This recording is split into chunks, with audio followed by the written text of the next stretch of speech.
Hey, what's up, chat? We're doing it again. Ooh, my camera kind of looks bad. 1 second. I mean, this is our defending champions of NACL, one of the top squads that we have in collegiate, going up again against, like, who I can now lovingly say it's the LTA North Reject squad, right? Like, these are the players that you really feel like are next up, and given the changes, missed out on spots they would have had in past years, and with the changes that we have to the format this year, these players are all playing for that golden nugget at the end of summer to challenge the skies in that promotion relegation. All right, there we go. What's up? The CS Reject squad has an opportunity to win that LTA North spot for themselves at the end of the year. They're going up against the stiffest competition that we have in our defending NACL champions in Dark Zero, who, of course, were winning the league while the Luminosity Gaming squad were playing at a higher level. Yeah, we're going to take a look at this Luminosity team here because not only, like you're saying, a lot of players well-known in the scene, well-known at that next level, but it is something where they had a very fun and entertaining but good first performance against Near Airport, and it gave so much promise to this team and showed off a lot of their individual skill, which I feel like usually we would talk about their kind of togetherness, but I mean, you look at Tactical's performance in that last series and it was second to none. Yeah, that last game got big on the Tristana, had all the meatballs in the world that you could hope for, you know, in front of him. And then I do have to shout out Fake God in that series, who I thought played really well in the TF Blade. Again, Fake God is a player where whenever he's at this level, he has been nothing but solid. I feel like if fans only watch LCS in the past, they haven't really been a fan of Fake God there. But again, whenever he's been here, he has been the guy in the top lane. So good to see him be stable. Again, his Ambessa looks really good in that series, and he'll have his hands full today going up against Zamudo, who was dominant in his opening. All right, what's up, guys? How's it going? Take a look at Dark Zero Dragonsteel here very shortly themselves. Now, I will say, there's a big change on the roster. This team, I feel like, is built around synergy and a lot of the long-standing pieces that we did have with the team, but the fact that Scary Jerry had moved up to LTA... I tuned in slightly late, but here we are. ...prospect coming over from FlyQuest. I mean, it's been the FlyQuest to Dark Zero Dragonsteel pipeline here now, and it's working. I was about to say, I think So, it's interesting to me that they have depicted them wearing, I think, Dark Zero jerseys, but for their photos, they've got the Maryville jerseys on. I don't know if that's part of their branding deal, or that's just the photos they had, or what, but that does feel odd. Because, of course, Tomio, he won back-to-back NACL splits to get that sub-job with Shopify Rebellion, and only be able to play a few best-of-threes before getting benched again last year was a bit of a bummer. In the same way that it's kind of a bummer we get to see Yuji in the league again here after he won back-to-back Most Valuable Prospects. So definitely a lot of excitement in the jungle matchup, as Tomio is someone that really... Yuji is a really solid player, though, if you guys haven't watched much of him play. I think that's what got him the promotion. But man, what Yuji did last year was unmatched in NACL. And I always feel like when these guys have gone toe-to-toe, it's two mechanical... I'm gonna take my supplements now before I forget. Yuji's gotten the edge, and we'll see if that's the case again today. Yeah, I think I'm gonna... On your first point, I'm sad. Like, it's a weird thing to say that I'm sad to see him still in the league, but it's a boon to still get him to get to see him in the league. It is sad still seeing Yuji in NACL. He should be in LCS. Or LTA, excuse me.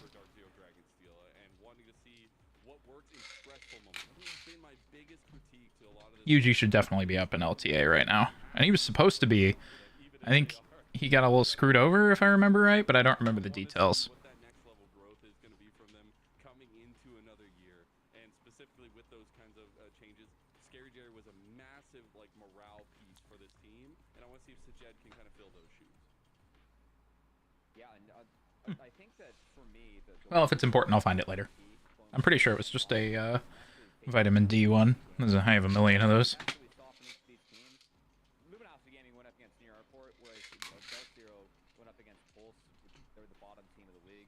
We didn't really get to see a lot of what Dark Zero, I think they can show, just given that they did go up against Pulse. Yeah, Luminosity actually looked pretty wild against really curious to see Near Airport. And they beat them. So that's never too shabby.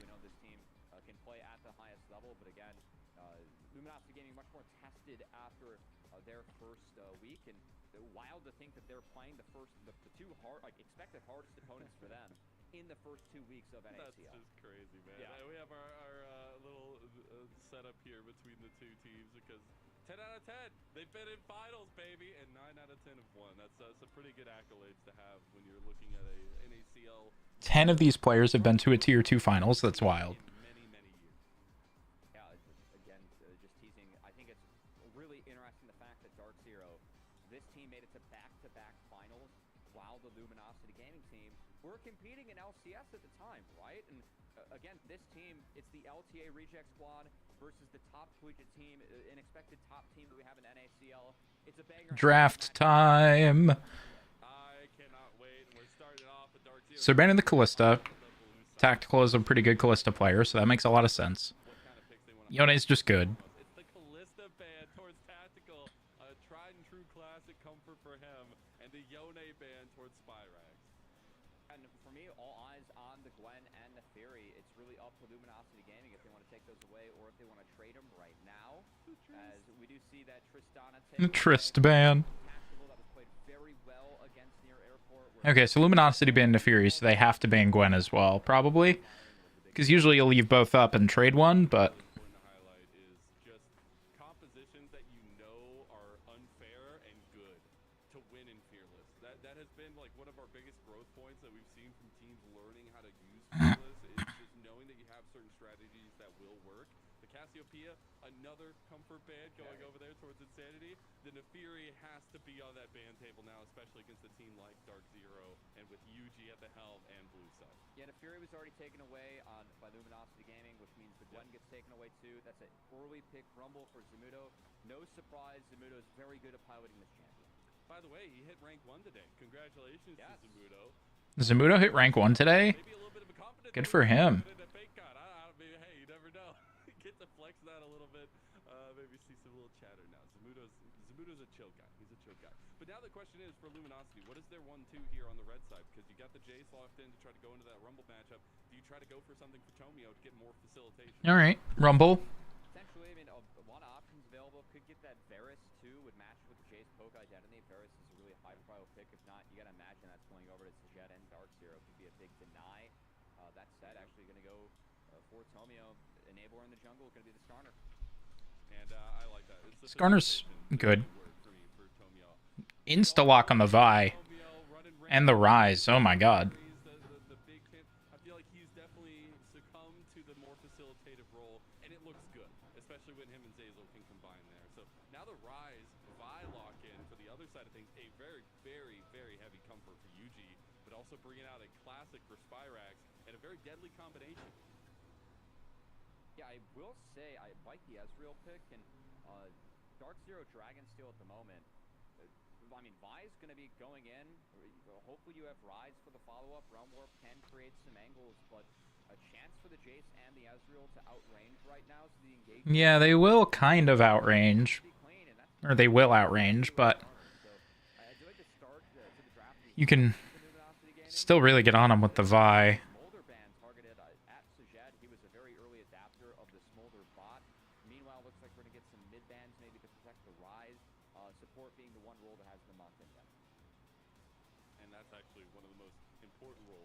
Well, they say support hasn't been locked in yet, but this could be support. I'm not going to finish it. I was going to say it could be like support Vi or something crazy, but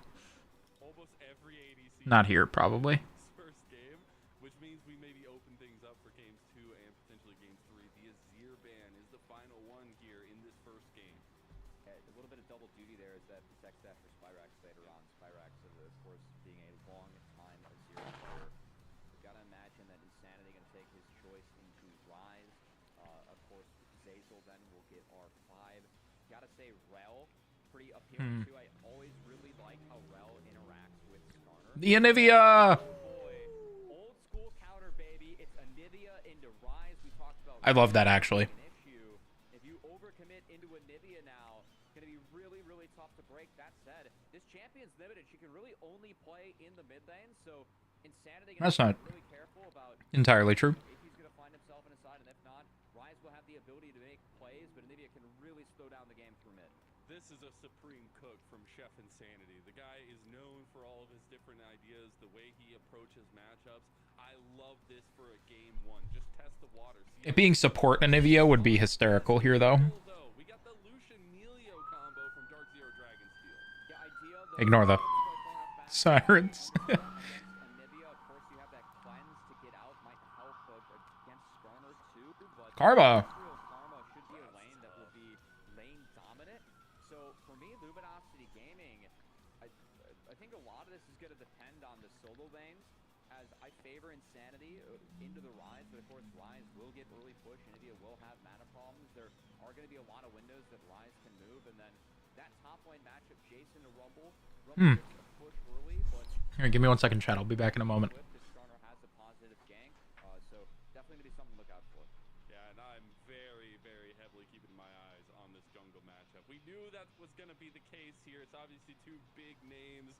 Our first ever back-to-back most valuable prospect in UG, going against the tried and true legend of this seed in Tomio, a guy that is determined to get to that LTA spot once again, and it's a fun one. It is a potential preview. Hello, I'm back. What can look like from a couple of our most dominant teams. It is Dark Zero Dragonsteel taking on Luminosity Gaming in our first best of 3 of the day.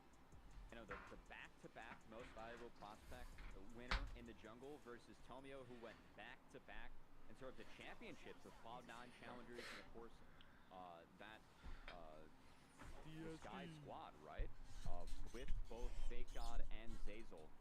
As again, these guys, if you're LTA fans, you know, might have not seen the success out of these players that you were hoping for, but if you've seen them in NACL, you know that they are the players to beat. They were the last time they were in the league, and looking to reclaim that. We saw Zazel have success in the LCS, no?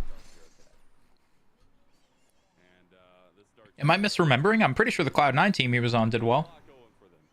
They've slowly, but like, even if you look back to last year, the beginning of As far as I remember, anyway. into this league itself, and trying to see what this team structure, the kind of collegiate aspect of it brings to the table. And now we look just down the line, and we have a league that's full of collegiate teams, full of collegiate players. It's such a nice growth to see in the Tier 2 atmosphere, but also that they're some of the best we have in the league. There was at least a display where he was top 2 or 3 support. Yeah, I was thinking that. They were saying they didn't really have success in LCS, and I was like, that doesn't sound right. Maryville was one of the best teams in Tier 3 now. Maryville, Dark Zero, Dragonsteel, you know, this combo, they are the best team in Tier 2. So really does show how much they've grown over the last 5 years. That said, we'll see if these players have what it takes to get the win today. As, of course, this Anivia into Rise matchup, Rise has to be very careful later on of the ult and the wall that Anivia can bring to the table. I will say a lot of the champions are going to be pretty vulnerable against Anivia, so might be a target for Vi to go after, but of course you do have to kill the Anivia twice if she has that egg up, so something to look out for. Gotta try to scramble those eggs, or I guess you could make them over easy. I don't know. What's your favorite egg preference? I think breakfast guy, I mean, I will say I like sunny side up. Not a big breakfast guy. You saved yourself? You saved Yeah, yourself. I throw that on a burger, you know? Okay. Now you saved yourself even more. We're taking a look at the jungle path. Breakfast is the most important meal of the day, bro. So Yuji opting to focus in on his rank 1 top laner potentially here to get him out of this bubble with the Jace, while Tomio could be looking to get that championship combination down there with Zazel in their time. Yeah, I think it might be a recency bias. This just makes sense to me. There's no way you want to play into the Ezreal Karma lane as Vi, so just play towards your top side and see if you can get anything. My guess is the recency bias for these guys is serving against Zazel pretty bad. The expected look for me is mid, curious where Insanity drops the board. And I'm wondering now, like, how much this spot lane push is going to matter, because we're going to be coming up on objectives. We have seen teams actually put a lot of preference towards dragons as well, and like early dragon stacking, whereas like obviously we've been watching a lot of the LPL recently. It's like literally leave the dragon alone, scrubs in a lot of cases. And I'm very interested now between these two teams who want control of the map, how that's going to peter out. It's something to look out for. I will say the Ezreal Karma expect that Vi's getting the back off with no early gank. so I guess there's not really... Could gank mid, I guess, right? But let the boys main, and what the junglers going to set in here as they drop their trinkets. Too shoved in. Could work to bot, but no camps, so. Have their second clear, so that this is where we're going to start seeing options again. Expect Ezreal Karma to continue to maintain shove in the bot lane and have that Drake be an option for Tomio. Question is just going to be, does he want to play that or try and go for the grubs, where a level 6 for Zamudo can be really fight changing up top. Oh my god. Getting close. Spaces it out. Really nicely defended. He will TP back, so Zamudo can choose to kind of keep that TP advantage if he wants to. But we did get the redeploy from both junglers. Just going to go towards that re-clear for both sides, which, like you had mentioned a little bit, might lead to Tomio end up getting. Can we talk about the warding from Luminosity here, though? Look at all the wards they have in Yuji's jungle. In a lot of situations, but are we okay for both sides just kind of letting this one farm out? Ideally, it's better for Luminosity Gaming, but Spyrax needs a little bit of time in order to start, being able to make moves on the map. But Onus going to be on Spyrax to get out of the lane. He can shove. It's just that when 6 comes in for the Anivia, Ryze starts to get under threat because if you get trapped up by that ult, by that wall, pretty immobile as Ryze, and get outranged by Anivia, so very vulnerable to that stun, and then Jed's going to get rooted off. Ooh, that's a big damage combo. I love that tactical arcane shifted to the bottom side of that fight, try to get a little bit more poke into Jed. But this is what you expect from this type Them like juggling, kind of tanking that looked pretty good from Sajed and Zyko. Electrocute on Sajed, not able to get a lane advantage into the Karma Ezreal. This lane's so strong. As now, He did take electrocute. There he goes. like he's looking top. Grub's going to be the target, and Fake going to be a target too. He still has flash. Oh, they got the prison. Oh, nice little predict there. Still dead, but Be enough. The flame spitter and first blood goes to Spyrax. Yeah, no, frankly, there was he almost got out. came out from Luminosity Gaming bot lane to set up an early dragon. Instead, they actually reset to try and contest the grubs, but Yuji's at least going to snag one before everyone else can get involved. Tomio going to look for a snag. Not going to see the fight real quick. Do have a quick replay. Spyrax again, Realm Warp in, Equalizer to drop. But my interest in the bottom left of the screen is it does look like Yuji has pulled off the grubs, and we're at a bit of a stalemate here with Luminosity Gaming having numbers. I think I like Luminosity's chances here. Zamudo also not having much health. That Glacial Storm is going to provide so much spacing. Tomio gets Oh my god. immediately goes for the wall bang into the Impale. This is a beautifully set up fight from Luminosity, and they get Yuji already. That's a massive setup tool gone. Zamudo tried to reset the fight onto Tactical. Sajed finds Insanity. Double pump and double shot. Got the egg, but I don't think he can scramble him now. Tomio on the other side. This fight is so split. Another wall bang. Dark Zero reset the fight. Ends up getting the That's face crazy. warfare on 3 kills in this fight, and the poke. Oh my god. Zyko beautifully blocked there. I don't think Fake God could do it, and Dark Zero are out of there. Ooh. Oh, nearly finds Zyko with the shock blast, and Dark Zero escape with really nothing left in the tank on their health bars. As That was close. Yeah, 20 HP from our producers, but man, if we get a second look at that fight, I gotta watch it how Zamudo lived for the whole damn thing, because at the start of the fight, no equalizer, half health, and somehow he walks out scot-free in the end. And the egg came so clutch there as well, because you just That egg was huge. can't stand there, Sajed. Like, you committed to that side of the fight, and you cannot rejoin the rest of it. Dark Zero getting picked apart. First off, I love the play from Tomio. Ding 6 off the grub, he was full clearing, insta-slam, Yuji's gone. That's a good start to the fight, but Zamudo overheats, the Empowered Rune Prison comes in, they force Tactical out. That's significant, the Ezreal can't stand and fire. Gets pumped Like, out. Sajed forced Going up Anivia out, right? But was somehow able to live with the help of Zyko through all this, even sneaks out at the end, and then Dark Zero ended up getting a kill too, so that's nice for him. everyone catches, the right shock blast at the right time. Zyko flashes forward. Sajed was going to barrier it. Regardless, everyone else gets out.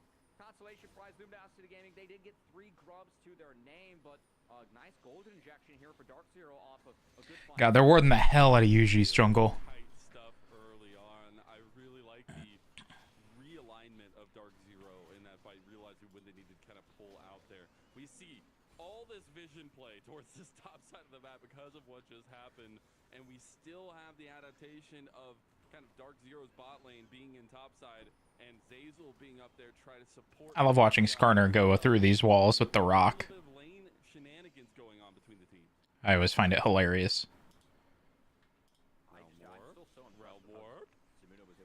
Morp to kill Tactical? Oh, he didn't clear the wall. R.I.P.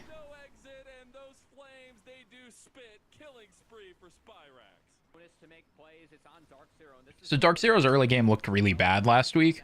They've cleaned a lot up, it looks like. They play well. Luminosity Gaming took a lot of scaling between the Skarner and the Anivia. Find themselves falling behind here as we have some interesting lanes at the moment. Of course, is Electrocute really the thing for Lucian AD carry right now? Can't help but feel like that must not feel that good. And I just got to give huge props to Spyrax. The way this guy thinks about the game, I know maybe the heyday for a lot of people for Spyrax is great plays is a little bit past, but I think it's now. Like, this guy is still putting people down, even when we have this new influx of mid laners, even when we have some of the old guard returning, like, he still finds a way to be so incredibly impactful for this Dark Zero team. Yeah, and impact on the map really going to be the story of the game here for Dark Zero. Spyrax 3-0-1 on the rise. I do love this frog Milio skin. I think it's adorable.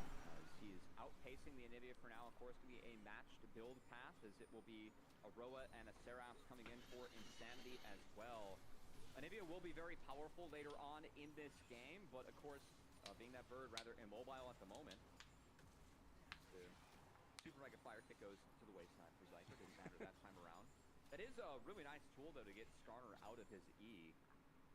As oftentimes talk about Rel in the Skarner, right? The Q is kind of nice for getting Skarner out of that E. A little bit more range for the Milio Q to play around with that. Missed that time from Zyko, but could be big in later fights. I like this timer, though, from LG. I did think they could maybe even play a little bit more aggressively, because you have the Heartsteel already completed for Tomio. So trying to find those little skirmishes and get those procs off is huge. But now you also have to think, we have Item Spike coming through for Dark Zero on the verge of this Rift, the Grubs fight, at least, and trying to keep LG from getting all 6. Yeah, it would be bad for Dark Zero if they got all 6, just because later it'll be rough, obviously, but they can take the fight without too much trouble, so we will see. Going to be useful on the side, but I gotta say, neither team is really gonna abuse Grubs. Like, getting Grubs against Anivia is sometimes a null and moot point. Anivia has so much wave clear, sometimes it's just really hard to walk up and hit the turret. It's gonna leave yourself vulnerable to what her kit does best, and that's finding picks with the R with the walls. So we'll see how hard Dark Zero wants to play for this, but could see a world where they just want to play for the Dragon, frankly. And it's Could see a world where they just want to play for the Dragon. I mean, maybe, right? But early splits so far to get us going, but that's gonna have to go down the wayside yet again. You see these item completions coming through. Grubs is spawned. Dark Zero will move over to go ahead and start clearing this one, at least deny the 6 right off the bat. So Insanity a little slow to this deployment. They might be able to contest for the rest of it. Okay, they want to contest. ooh. Zamudo, that rank 1 top lane feels good as LG lose their main carry in that one. This should be full Grubs going to Dark Zero, and that'll be a 3-3 split. I mean, sadly, They look so much better today. Vision of that topside embankment rush on mid. Easy Rune Prison into combo to take down the Ezreal. Second fight in a row where Tactical is fallen victim to that empowered Rune Prison around Grubs, Mazel, and that's been the big difference maker. And we talked so much about the great performance from that last series as well against Double Lift. But having a little bit of woes to start off for LG, Dark Zero is a team that if you do have those woes, they will take full advantage of it. I mean, they're almost 2,000 gold up 13 minutes in. This is a very efficient team. LG are looking to take... Yeah, they've really turned their stuff around this week. I'm very impressed.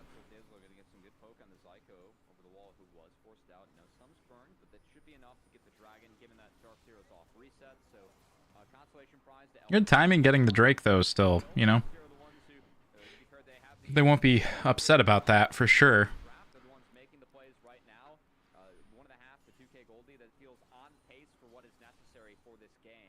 It's not like they don't have scaling elements. I think Rumble is going to shred as the game goes on. It's just, Tactical is a ward over the wall. Like, can't be walking in first like that. There's just no control. They don't have mid.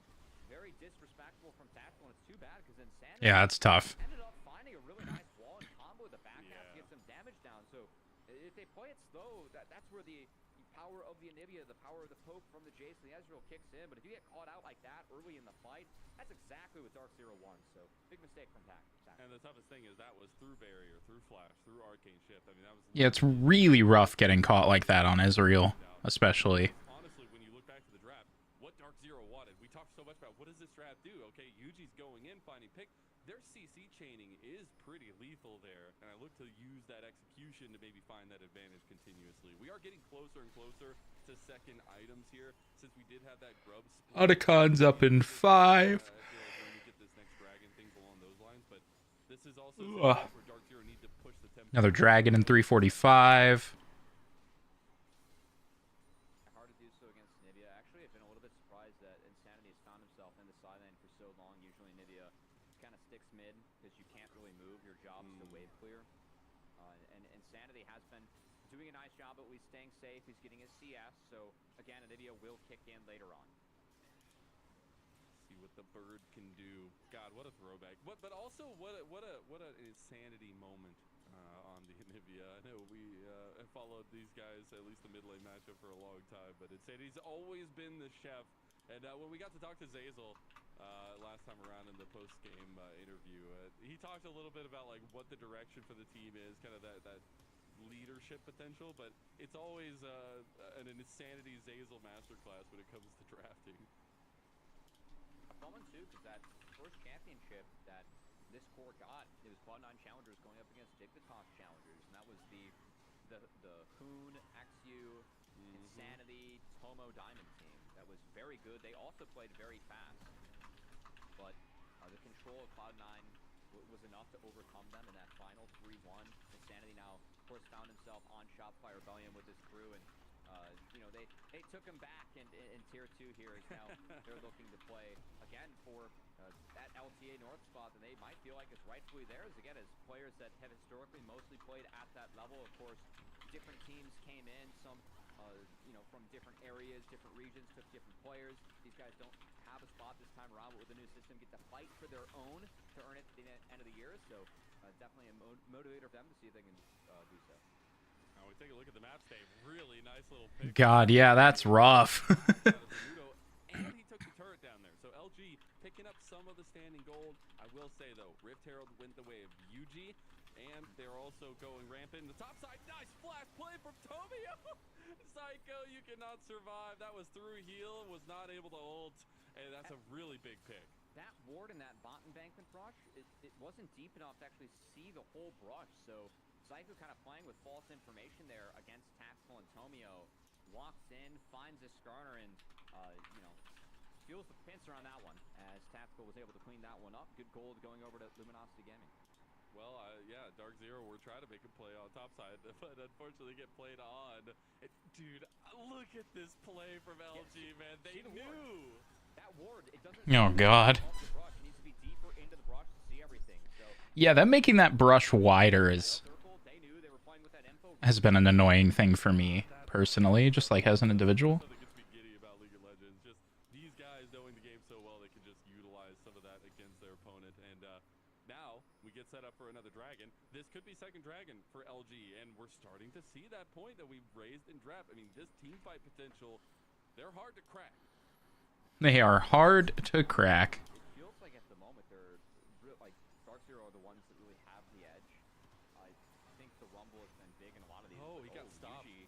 Passed the flash out there as well. Tomio was right on his way. This draft is starting to look like Exodia right now. Well, again, Anivia brings a lot of perks, and really cute from Insanity there. Actually used the wall to move Yuji, which canceled the Q channel that got the flash out. So well played by Insanity, and the fact that Luminosity Gaming have control over this pocket proactively, that empowers Insanity to really use fog and have these setups where, again, this is Anivia's comfort zone. Walking into Anivia, exactly what Insanity. Yeah, the Anivia is crazy. A little hesitant to move over to the dragon. They'll try to keep Cryo in mid lane. The poke's good though. Milio can help sustain, but Tactical, if he's able to land some of these Qs, could be big. That said, Spyrax he's chunked out a little bit, did move down. Fake God cleaning up that wave, so Dark Zero have numbers on this wave. This is going to be the one where they look to take control over that bot side river. We're going to see if they rip it. Looks like Spyrax is going to reset and utilize his TP first. Zamudo gonna layer some damage in Tomio. Big extensions here though. Second item completed. TP coming out from Spyrax there. He will have that Seraphs. And we have Sajed with his Lord Dom. Tomio trying to kick off the fight before they can get the full team there. All right, no fight. Oh, maybe there is. Oh my god. Down and a shutdown goes to Fake God. Dark Zero have no stake in the game now. Zamudo doesn't walk out. I guess rank 1 doesn't mean as much right now, huh? That's going to be the Dragon going over to Luminosity Gaming and an error on the Golly. Dark Zero. Tough to see, but LG will take that, and this will cut the lead down nicely. They are playing with some vision here, though. Dark Zero maybe looking to get a collapse going, but that Dragon is going to be the second one in a row for Luminosity, to the next one being Soul Point on a Cloud Soul. And this comp would love a Cloud Soul here. Rift Herald play being set up by Dark Zero in the mid lane. Yuji on the side, waiting to see if he can get an engage here. Here comes the charge.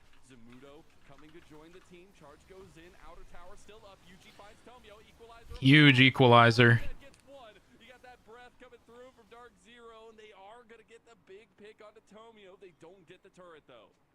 They waited to get Zamudo back. TP Equalizer going to get the turret now in the next wave. Insanity going to reset this TP. Shouldn't be coming down fast enough. We'll see if Dark Zero wants to actually push forward. Lucian can get greedy. They're going to pass. Okay, so the turret stands. Really nice defense there. Even if you're losing some ground, we're going to take a look back to that initial play here.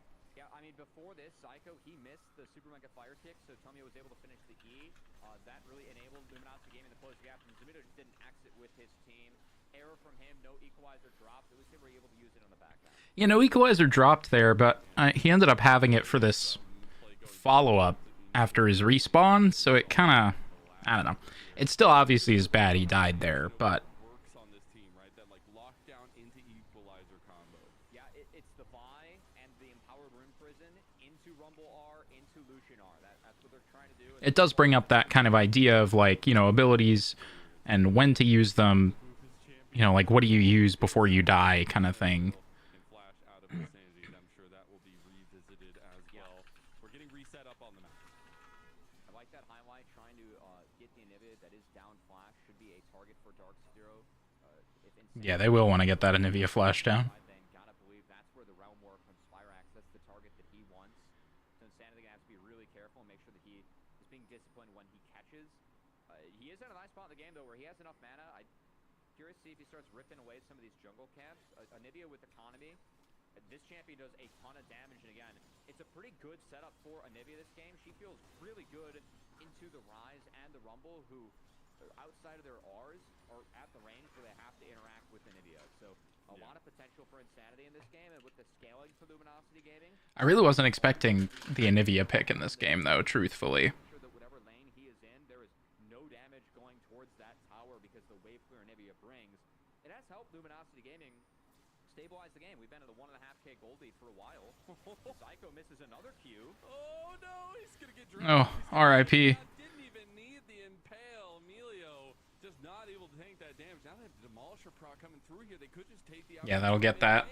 and scrape back more. Demolish is so good. Have I talked about that? I'm a huge Demolish fan.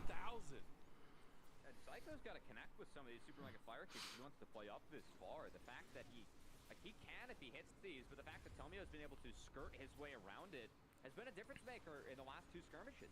Yeah, I mean, you draft Emilio for that Ultra Mega Fire Kick and try to find the angle on that one because it does upset so much of that engage potential from LG, but you also... Zamudo should get this bot turret. So trying to find those angles on that is so difficult now as well. Zamudo is going to get some side lane gold here, and this is Dark Zero trying to recoup some of that gold differential. Which is good for them.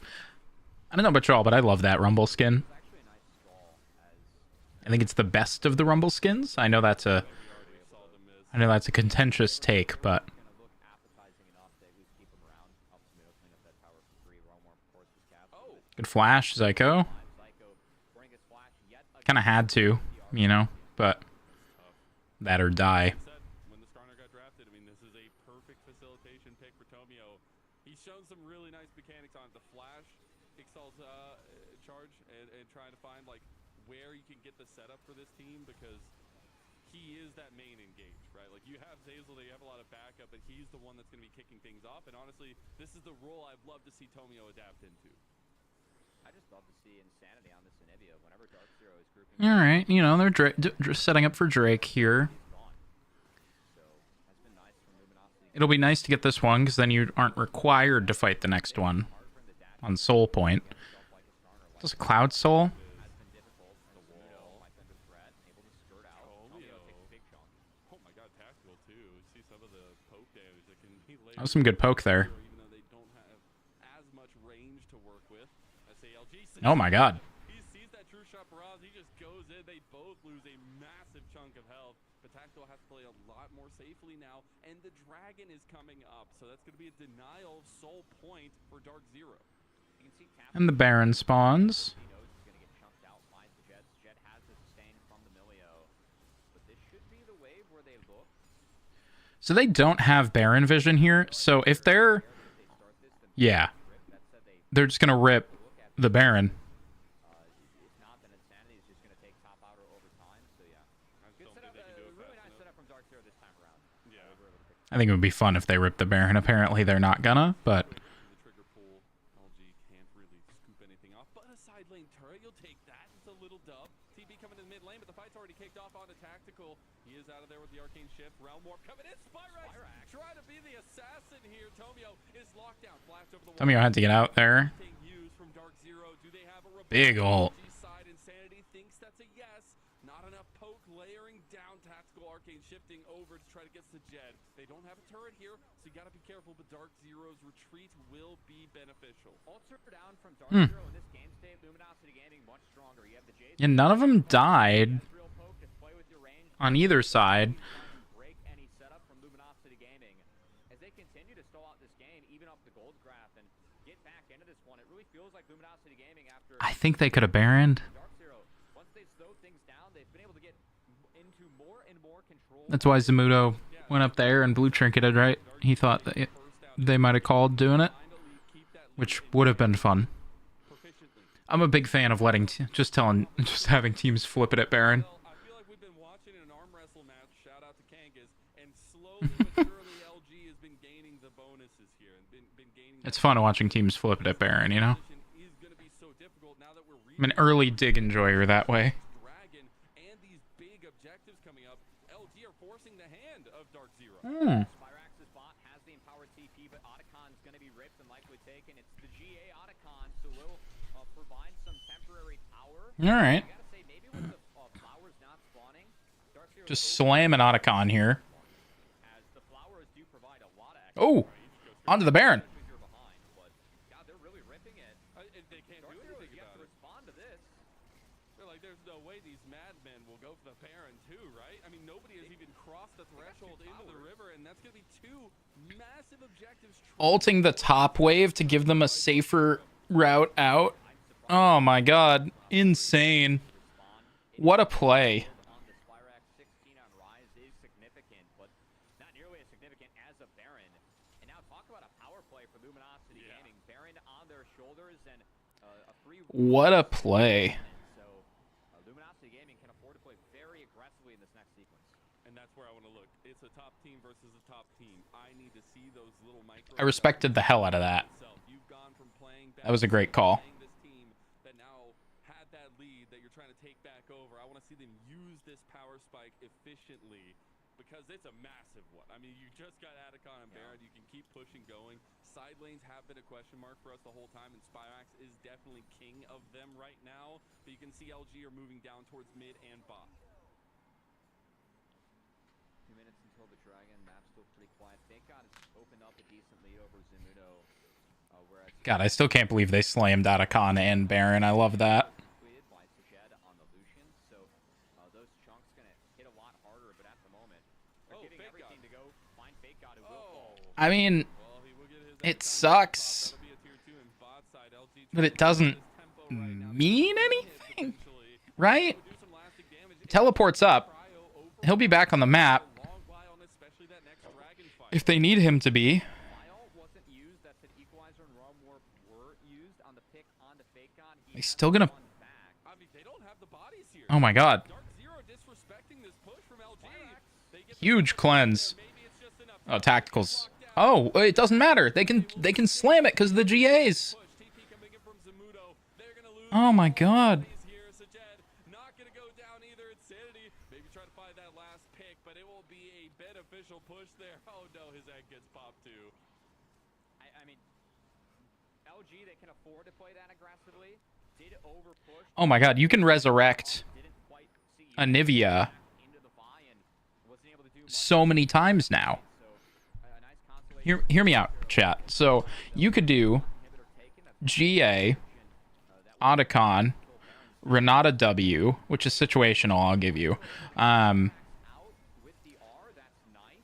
Going up against the star. Zillion ult. Yeah, tackle that dash up. Did I say egg already? That made the rest of And then, he gets the target down Insanity, and Sajad had himself a nice one, getting himself on priority targets for the hang on, I gotta start at the beginning again. Egg, Renata W, Otacon, Zillion R, GA. Do not build GA on Anivia. You can't stop me. They are gonna bring all 5 members up here to try to get Why are we building AD Anivia? You're just building the GA. the lead going the way of LG for the first time, it feels like, in this game. And we see them slowly wrestling that control from Dark Zero. You're just building the GA because then the enemy team has to kill you 4 times. 5 times. down, and I gotta say, LG a little low after that last skirmish. Spyrax did reset. Sajed has max resources at the moment, so if Dark Zero can kind of buy their time, stall this setup out a little bit, I think their conditions are better for the fight if they want it. And then you build a Zanya's as well, because that lets you live even longer. Good money. They were trying to get Pyro in mid, but that's tough against this LG team because if you get locked down, if you get CC'd, it's really rough. There's the Realm Warp coming in to bring you Yuji missed the Q. the fight. Dark Zero said, "We're enough of these Oh, alright. games. We just want to end this one." And now it's LG that have lost their primary engage. On the Tactical's alive, missing every skill shot, though. backline, Zamudo's blasting over there. Dark Zero make the pick, and they make it happen. Another breath. Oh my god. And Zamudo will get out just fine. All 5 members from Dark Zero will turn onto the dragon. Barely escapes the true shot for Barrage, but it was the engage from Yuji that ended up bringing true in the end. Pat, I want you to take this in the spirit that it is offered. Uh-huh. I never want to see you play Anivia. Alright, so look, I've played this version of Anivia before when there were less like reses. It's just better now. These there's so many more. Good entering this fight. And look at Tomio, low health. Look at Zazel, low health. Keep in mind, Zyko can keep people topped off. But this setup, I gotta say, Zamudo like took a little bit of damage in the back half here. Maybe that's what triggered it, but I like the engage on the Tomio. He's too far up. Take what's in front of you. The Q doesn't even hit. No. The Jets peppering from the back. Really nice ult into Tomio. Then Yuji, the Q flash in the Zazel. Nuh-uh. No, it just is, because there's more reses. I gotta imagine that this next R The longer Anivia's alive, the more damage you can do. long setup. Spyrax does have Realm Warp coming off cooldown and has TP up. Zamudo is stuck though. Spyrax is in the bot lane. We'll see if he commits to this or starts walking to join the team. Big thing I want to say, we highlighted these junglers so heavily being a part of how their teams win games. Tomio is the flash advantage right now. He can make a difference with this Impale. They find another tier 2 turret here for LG. So the punches are going back and forth in LG. They're trying to get an inhib now. Yeah, that 0 damage you're doing with the GA. I mean, I'm building other items. It's not the only items. It's not the only item I have, right? In mid, he's pinging it right now. They might try to look for a TP play back, started by LG, but the equalizer going to stop Insanity there. They'll be slowed down, so this will be a rebuttal to that super spawn, at least in the bot side from LG. They're going to get the Realm Orb in mid lane, trying to take a tier 2. Look at Spyrax with the big brain here. They get brought the Sajed wave. there too. They should be able to get this as well. Oh, it's Spyrax just not brought the enough. wave. It's not enough. I still love the creativity because they ran from around there, got the TP out of Insanity for just the Realm Warp, but Spyrax, that's a trade up, and guess what? They get full control over Baron as a consolation prize. Luminosity Gaming now on the retake. All right, we're setting up now for the potential Baron take by Dark Zero. They have evened up the Dragon score. They have prolonged the game, and now looking for picks onto Tomio. Tomio walking in with no vision, and he's just locked down. Impale to his own very death, but he's down to about a quarter health left. And that will mean the primary engage of LG has to play a lot more reluctantly. There's no equalizer. Zamudo waiting for that one. Just got it back up. Here comes Spyrax. There they go. They didn't expect them. They found the flank. They found the... Ooh, nice. We cooked alive. Over easy, you said? Well, Dark Zero's cooking for you right now, Cubby. And now Sajed about half health, but still just fine. This team, Dark Zero, they do not quit, and they always are looking for angles. Sajed taking some big poke from the Jace and the Ezreal, but still a sound fight from Dark Zero. It's so tough as the Luminosity Gaming comp. You really have to be disciplined about your angles. We're going to play Nvidia. Tomio playing a little bit too far up. It is his job to check, but he is melting at the hands of Dark Zero. I think he really needs that MR to come in as he's working on, I assume, a Visage. Oh, but, no. Man, he's going to have to find his way to the Baron pit. This thing's melting. It's at half now, spotted by LG. Dark Zero Dragon still a bit hesitant. They don't want to force because Tomio will have Impale coming up here shortly, so they will back off. It was just to try to get as many tools away from Luminosity. But man, these kinds of fights, like LG had to know their people were missing. The angle. Yeah, the angle from UG is so good as they got, I think they had some input to kind of mark them, but not good enough. Again, no flash on the Anivia. Find an angle, that's big. Anivia, you really want to keep the fight in front of you. If you get angles thrown at you like what Dark Zero was able to do there, it can be hard, and Sanity falls victim to it.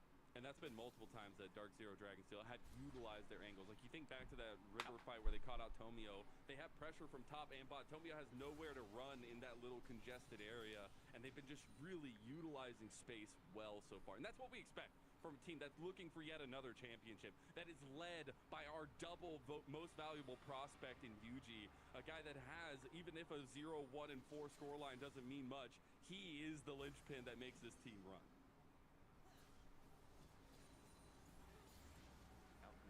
Flashes are now backed up, so Yuji gonna have to be a little bit more careful about the next season assists.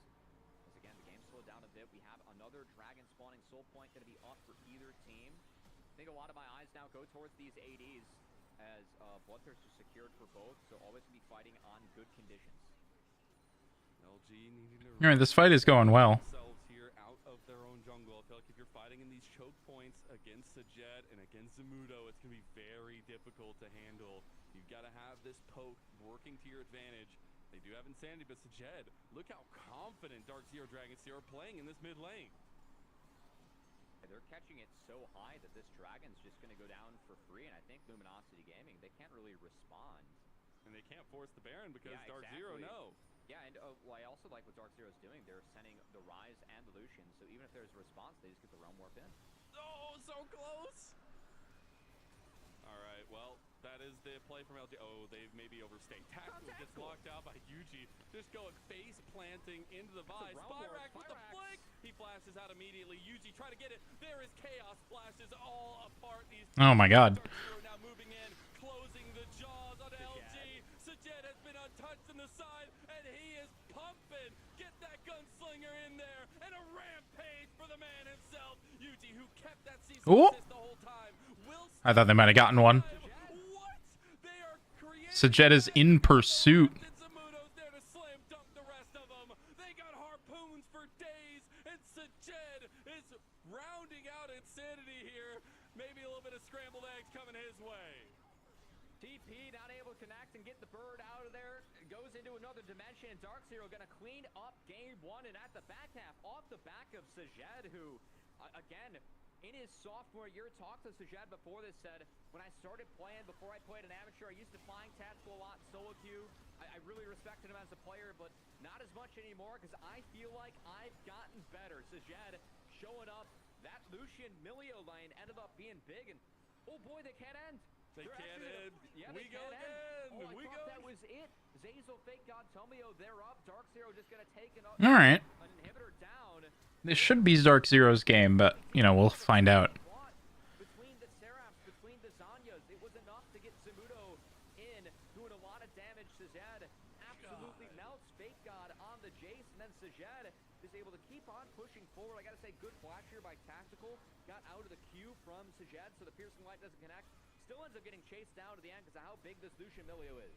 But I think the biggest thing for me is the confidence that Sajet has been playing. Like it's been a little bit back and forth, but the fact that this guy has been stepping up in the face of Tomio multiple times, finding these kind of flank angles on a Lucian who's playing against a very range-heavy team, that's the kind of growth you'll love to see from a guy who was already at the top of our table in ADC. I remember when FlyQuest picked him up, he was relatively unknown, but their scouts, they were sending me tape like of Caitlyn, of Vayne, his one trick, like, this guy's playing this better than most ADs know, and I was like, yeah, he's playing these fights really well. It's just about rounding out his game against Sajed.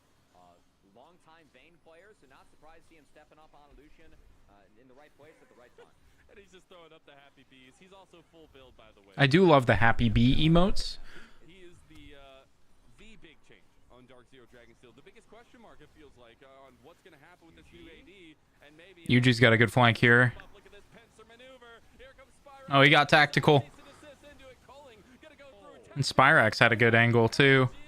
They're losing people, and they might be losing this first game. Big God gets blasted by Sajed, who goes dominant. And that's going to be more kills Dark Zero's way. Dragonsteel has made their entrance here. And we asked them, that first test, was it real? Was Polestar the big moment for you to show yourself? No, it's against LG. It's against a comp that we doubted. Yeah, Maryville looked a lot better in this game as a whole. LG had a lot of good moments, but I don't think it was ever really out of Dark Zero's or Maryville's control. How did every single fight start? It was Spyrax, Yuji, Zamudo finding the pincers and opening up the space for Sajed to step up and pump. And Luminosity Gaming had no answer for that. Really well played by Dark Zero. And these are the kinds of performances that give you that much hope and praise for Dark Zero Dragonsteel. Why we saw them be so dominant over this last year and that kind of growth through it. And I know I talked to Zamudo and I'm like, so is there anything different? Is there things that are changing going into a new year besides Sajed joining the team? He's like, no, it feels a lot like last year. So maybe a little bit of championship potential here with Dark Zero Dragonsteel. That is it for our first game. Dark Zero Dragonsteel go up 1-0. We'll see if Luminosity Gaming can pull it back and bring us to 3 after a short break. I hope they do. I hope they bring us to 3 games. Because these two teams are both super competitive, and I'd like to see more.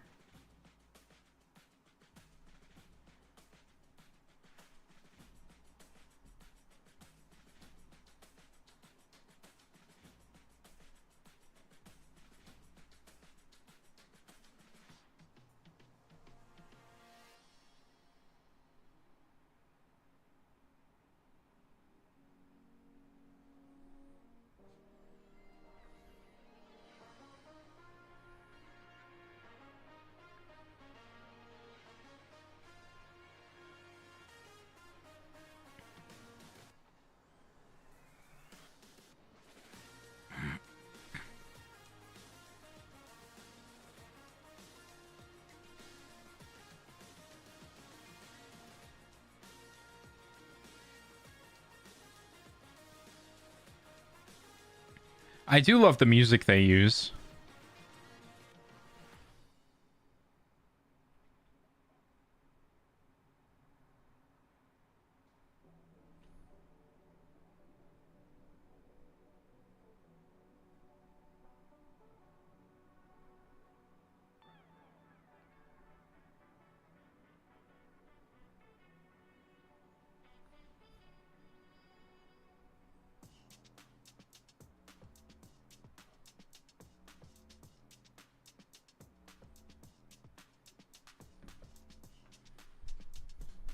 Yeah, these short little 5-minute breaks with some nice, like, solid music, I'm real here for.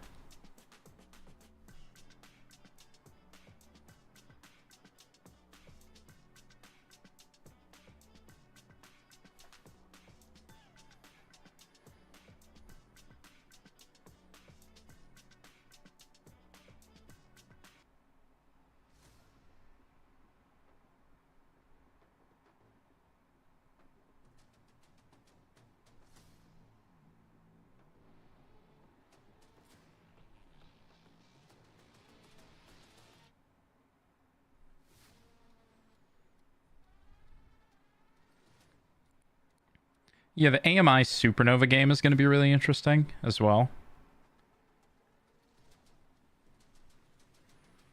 Like, watching AMI play yesterday, they looked so good. And Supernova looked a little rough last week. But we will see.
I don't know why they do NACL by Ace, not NACL by Liga Ace, because it's Liga Ace, I think, not just by Ace, as far as I understand anyway.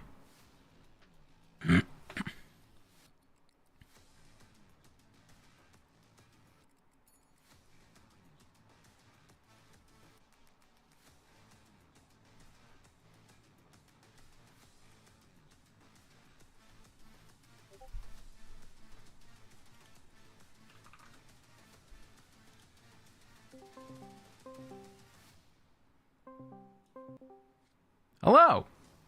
Hey. So you did miss game 1. Maryville won. Shocking. It was relatively close. They look a lot better this week. I'm good. A lot better this week. Against, as the broadcast called, Luminosity, the LCS rejects. That's a weird thing to say on a broadcast. Rude. If there had been 10 teams, they all would have had jobs, probably. Welcome back, everyone, to NACL 2025. We're here on week 2, day 2. I'm Mazel, joined by Cubby, and we're looking at the last game. Oh, yeah. They also played in Nivea. Holy shit, who? Where? Luminosity. Why? Mid lane. Why? It's an old school Rise counter pick. Oh shit. They picked it. Everyone was excited about that. And I was sitting here like, all right, so hear me out. It could be a Nivea support. I'd be here for that too. She's got a stun. She does. And a wall. That's like 2 stuns. And a wall, yeah. At least 1.5 stuns. Not 0 CC. Yes. The wall has to count as like half a CC at least, you know? Tactical did look a little rough on the Ezreal, though. That surprises me. Yeah, Just a little bit. he got caught a lot. Which, like, Ezreal's whole thing is that you can't really catch him, so... Yeah. Like, yikes, you know?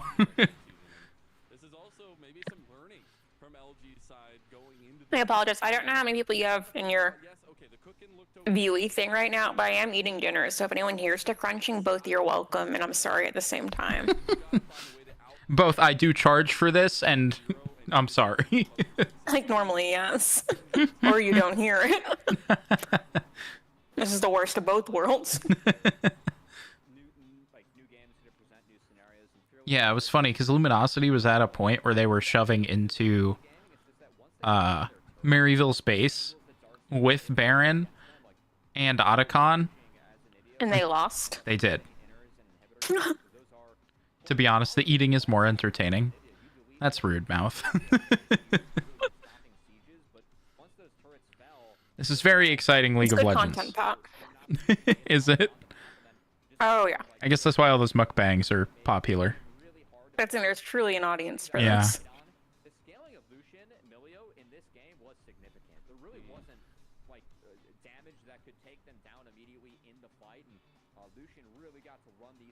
for free. So I feel like that was I'll be interested to see what the Game 2 drafts end up being. maybe didn't hit on to the draft that in hindsight really felt like it was significant as Lucian Milio really took over later on. But it also came down, like, I honestly give you a little bit of leeway in that way, because it's also the way that Sajet Maryville's top laner also hit rank 1 today, or yesterday. Nice. Yeah. he's not able to get the kills early. That's gonna feel good going into the game after that. It's gotta. Playing with utmost confidence. Like, man, that's a good League of Legends player right there. Scary Jerry a lot on this team, where he was a very, very big impactful moment for them for building up last year.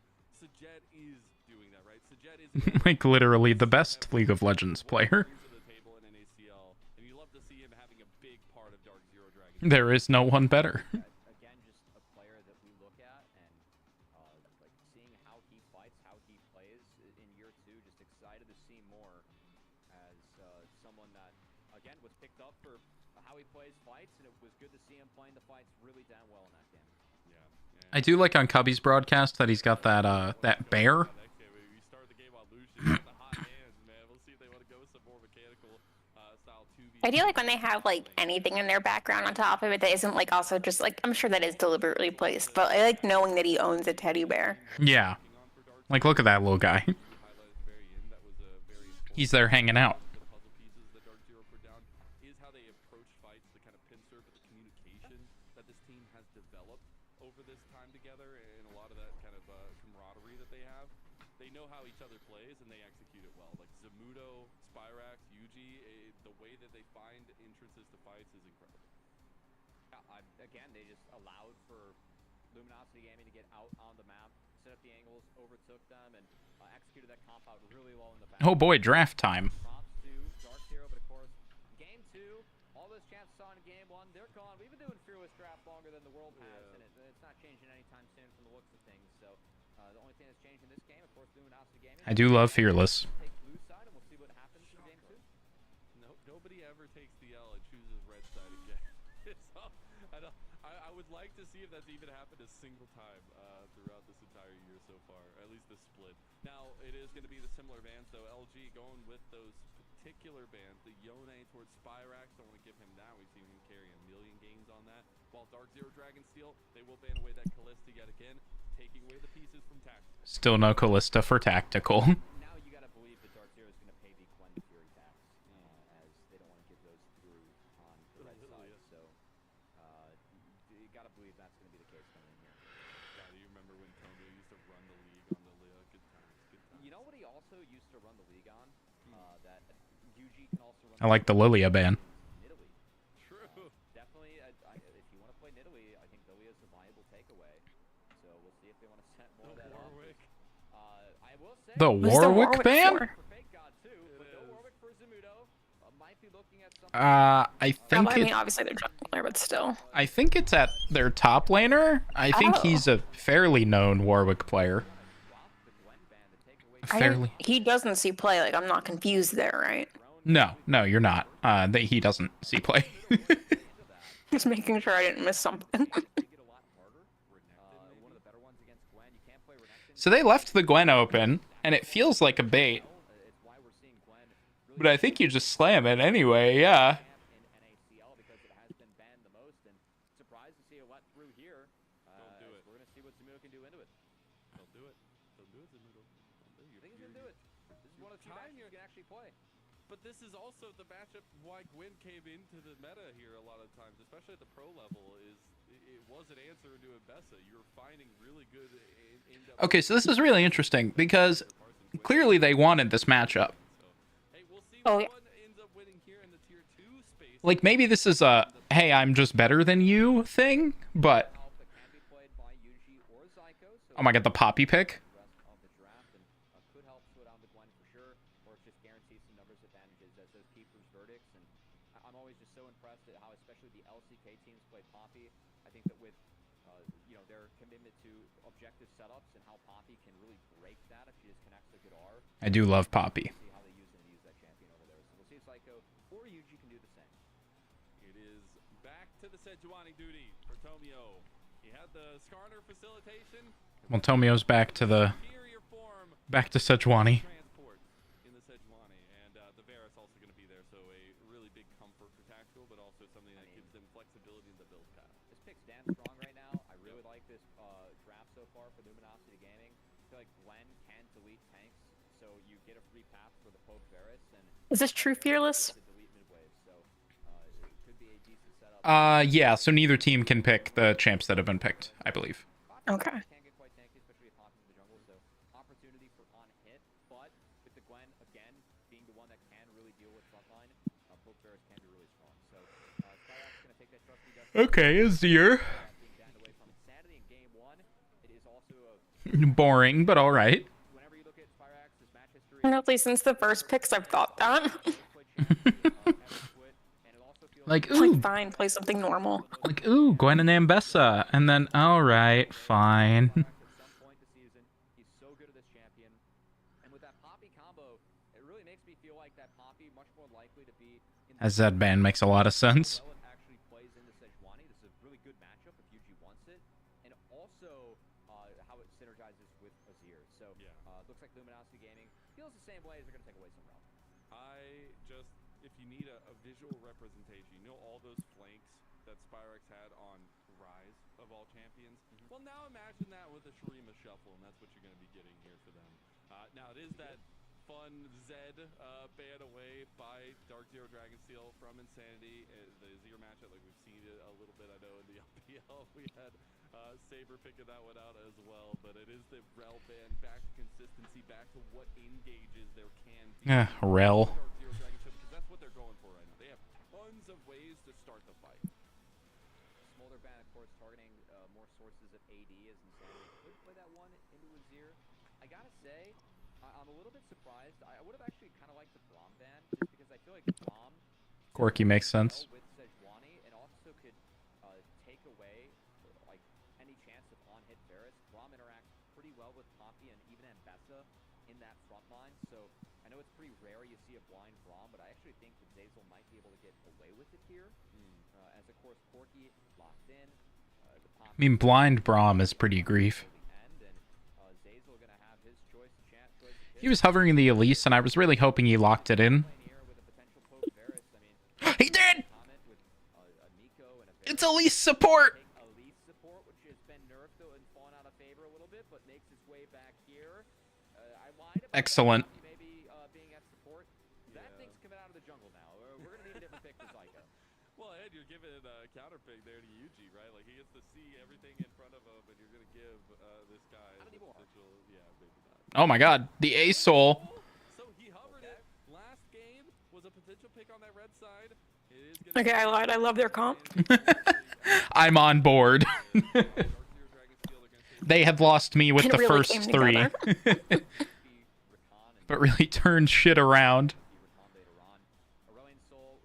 Alright, once they make this last pick, I'm gonna force the ad, run to the bathroom, and then I'll be right back. Game later on, it grows. So the Poke Varus, what I expect to be Poke Varus, and the Aurelian Soul, man, they're gonna delete waves on Alright, I am forcing the ad. I'm gonna run to the bathroom really quick. I'll be back in a second.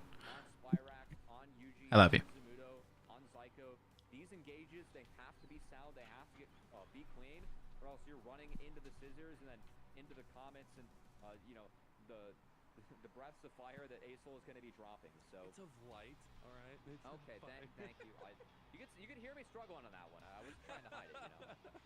That's why they got me here. We lift each other up as well, but we're getting into the second game of the day. Can Luminosity bring us the 3? I need to see more of this matchup before we don't get to see it until playoffs. Dark Zero Dragonsteel looked dominant, but there's a dragon on the other side this time around. Can Luminosity Gaming turn that fire into their benefit and get this series to 3 and show us what they showed us against Near Airport last week? We're into game 2 of this one now, Cubby, and we'll see this matchup between Yuji and Tomio, the main center point of where everything starts. Yeah, they're going to need that Dragon Steel to take down this Aurelian Soul. And again, I think it's another game where Luminosity Gaming is just kind of telling Dark Zero, hey, you can make plays early, right? We're going to give that to you in the draft, but if you don't play this game fast, don't play this game clean enough, we have scaling. And again, this Gwen Aurelian Soul, they're going to scale very hard. I think that Dark Zero, again, I think that this is really playing to strengths. they play with direction. They play to make plays really, really well. With stable laners and just the skill and flexibility that Yuji can bring, the backup of Zyko going in, this really was the comfort setup for Dark Zero, which was taking early game and just winning the game. So Luminosity Gaming really challenging them to do that into them. I thought that Luminosity Gaming did a really nice job of bringing the game back into states where it was good for them in the last game, but it wasn't enough where they could find a winning angle. See if that changes in this one. How do we feel about the Zeyzal Elise pick here? I feel like tried and true for the Elise is sometimes it feels like it does not do much. And definitely want to have as much impact on this Elise pick as you can because Zyko is on a tried and true support like the Rakan. I think the idea of the Varus Elise thing is that this is the bridge for the rest of the map. Gwen, Aurelion Stolt, they'll take care of the scaling, they'll take care of the late game. If we can use the Elise and the Varus early on to be strong and get Elise out of lane to maybe help these lanes on the top side, could be really good for Luminosity Gaming. So, Elise, bit of a... Ah, cool. Everyone's still level 1. I didn't miss anything. You were building damage, you play with the least economy in the game. So we'll see if Part of me was like, yeah, this is going to be the one time I leave and there's like a huge level 1. 3 of them are dead. There was a pentakill, like, We'll see what that ends up being like, at least in just some of the craziest shit you've ever seen in a level 1. Like an absolutely historic 2 minutes. both know how important this bot lane Everybody on both teams dies in the first 2 minutes. down towards this bot lane. I also grabbed some hummus while I was up. Yeah, a little bit surprised actually. Yuji, like with this pass, was never able to get off in the face of Sejuani. I do love that Poro Rat or Sejuani chroma. If she does find Sej with the phase rush and especially opening with a red Why? really advantageous. She's got a little crown on. Of course, bot lane Fryo and Oh. Luminosity Gaming, no chance that UVG is gonna walk into the Sej now. So just cleaning up. See, look at her. Okay, yeah, no, I'm sorry. I didn't The horns are realize covered the in production gold. game the Poro had, yeah. Yeah. That is better than the normal. Like, the normal one's still excellent, don't get me wrong, but Yeah, I think little vision games like this are always look at that, you know? kind of get a feel of what the players are thinking. Clearly the better skin. For LG, I mean, there's a little bit more stress in this game for sure. I mean, going down to Dark Zero when you have such a good start to the play. God, support Elise. Also because it's Dark What a time to be alive. Zero, I feel like maybe we can actually be the ones to give them a little Nice bit of cocoon. money as we see Zeyzal take over. Nice dodge. Zyko, beautiful repel there. So Zeyzal's mechanics, they're on point right now, Cubby. That man plays Elise. Also, we did see Zeyzal help secure that bot crab with the Pryo, so it does go over to Tomio, priority crab. UG relegated towards the top side, and there is a nice board drop here by Faker, but he is low mana, low health, and I would not be surprised if UG... Okay. I was thinking for a sec, maybe he just flashes over that wall and sends it at the Gwen, gets at least a trade of summoners at worst. Instead, just going to drop a late ward here on the cross, see to attract Sejuani and go reset from... I do think... Yeah, looks like we're just I actually don't... Well, I've realized now as I'm about to start talking that I don't know which Elise skin that is, but it looks like the spider is wearing a hat, no impact so far from our two like on its butt. Antonio, but that will come with time because we have Dragon coming up in 30 seconds. Grubby Tubbies. Which would be weird, but I'd believe it. In last game, I don't think we got I mean, not impossible, yeah. Yeah. 15 minutes into the game. So definitely readapt towards this top side for both teams. Luminosity Gaming showing their priority towards the top side right now as their strong lane, the Varus and the Elise, they had push bot. They're shifting up towards the top side as, oh boy, looks like Sejed's adopting some Shogo tech here, going into all the pokes. He's going to pick up a Vamp Scepter. Gotta say, I don't hate it, given the lane. Like Varus and Elise. The Shogo tech. Really oppressive lane, so he's going to do his best to sustain through. You heard it at Ole Miss first. Towards the top side. Will be advantage Luminosity Gaming as Zeyzal actually throws the interrupt at Zumuto, stops his base. That might leave the Zumuto missing more on the bot side, so he does lose his flash, but it wasn't for nothing, as Zumuto gonna have to burn that TP to go bot, and we'll see if he loses anything. But I feel like having that flash play from the Elise around the Grub fight would be so massive, and so that will be bit of an down. overreach. Wasn't for nothing. Bit of an overreach for sure. They did end up getting the TP from Zumuto down bot side, so no TP advantage for either side. And we still have a little bit of time for these grubs to spawn. We're taking a look at you. And for good luck, I have one of my those little prebiotic sodas I like in my Bim Bam cup. That feels wrong. Well, it's what's happening. You think there's ever been another probiotic soda in one of those? Really good dash Other than the ones I've been putting in it, no. It's just you. Yeah. Ben at this level has been one of the better top laners that we have had. And kind of fun that this split, you know, these guys, they aren't gatekeepers. They're just good. They don't have sugar in them. Their spot towards the end of It's excellent.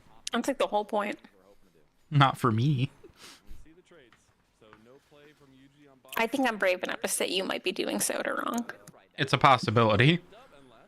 Unless Fake God doesn't want to get wall bank here, needs to get separation, does do so. It's feeling really dicey. I mean, they're just gonna continue the dive, right? Yeah. Oh, nice flash. Are they gonna go with the fade away? He's not. That's the turret defense from Fake God. Really well done, but did burn his flash. I mean, that's beautiful from Fake God. He got to eat that entire I mean, if it's flash or die, I do think you flash there. You do, yeah. spread out to Jed. He had to hide, wait his way out as Psycho, he was going for a reset, so gonna get the majority of this wave to protect the topside camps of Yuji, but still a big win here. Whoa! As we Public talked about. execution! Public! Oh, he missed it! Good dodge. This is so big from Fake God. Holy shit. To absorb all this and it doesn't go down means that those 3 grubs just a big win for LG, and he hasn't lost anything for it. So very well managed by Fake God these last couple of waves. He will lose out on some plates, but I will. Good job, Fake God. Day over losing your life to Zamudo. That is a massive dub. And now everything kind of leaning the way of LG to start this one off. They got the grubs early there. Now, maybe looking back at the map, this top to bot clear could lead into a dragon take. Of course, Yuji Man, that Aurelion Soul gameplay is so interactive. to really try and go for that dive. Gotta respect it, but that initial dash. Press E, press Q, stare at wave. Before the waves were even set up or the tower came in, the first look that Yuji had, I thought was Oh, significant. man. If Big God continues to make his impact felt, the Scissors don't get any kills, but they do stop the base, kill some tempo, and that's going to be a bot wave Oh, that's the new Recon skin, the Battle Academia one. bot lane. So more wins from Luminosity Gaming, really playing with tempo well. I like how they've been really making it a goal to stop bases, step up, even losing a flash war. Was that too much? That whole skin line does nothing for me. Absolutely. The pace control Well, they did that one gone through the roof. in like a kind of like sweethearty way with him and Zaya, obviously. That double back stop into the dragon. I mean, with the recall and a couple other things, that actually does look more like Readaptation from the Valentine skins we got with Vi and It does. Kate last year. I was thinking that actually, where their strength that they just like reskinned some of the assets from it. I think they did. Probably. Far, it's doing their job. The Soul Lanes, they're surviving and scaling. Fake God put that dive out so well. Meanwhile, what's happening? A lot of focus was given towards Fake God and slowing him down to the bot side. Was he slowed down? Not really. What happened, though, with Tactical against Sajed?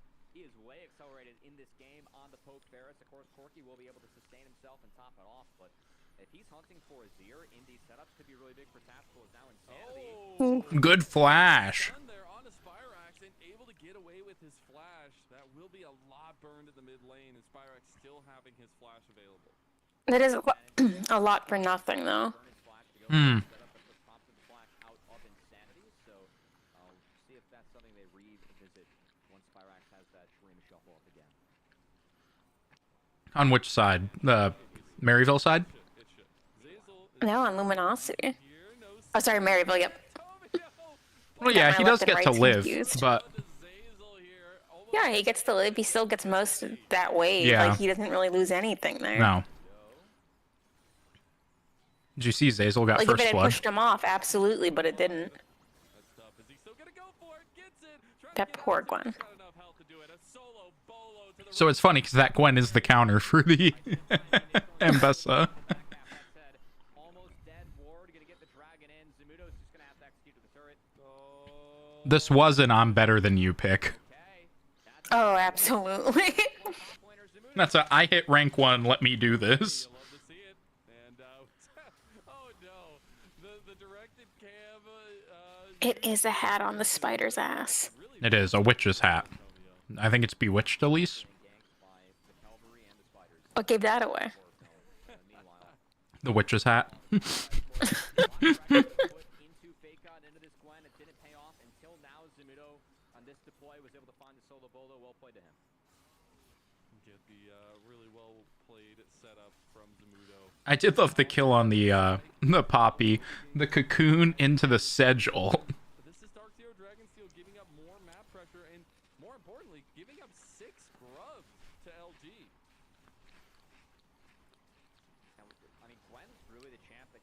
it the most. So we'll see if The 6 grubs is rough for Maryville. I think it more so speaks just to the strength of this Varus Elise lane and how, again, the purpose of this lane is to try and be the bridge. It's been very effective at being the bridge to help Luminosity Gaming at least have some early strength to get the rest of their team going.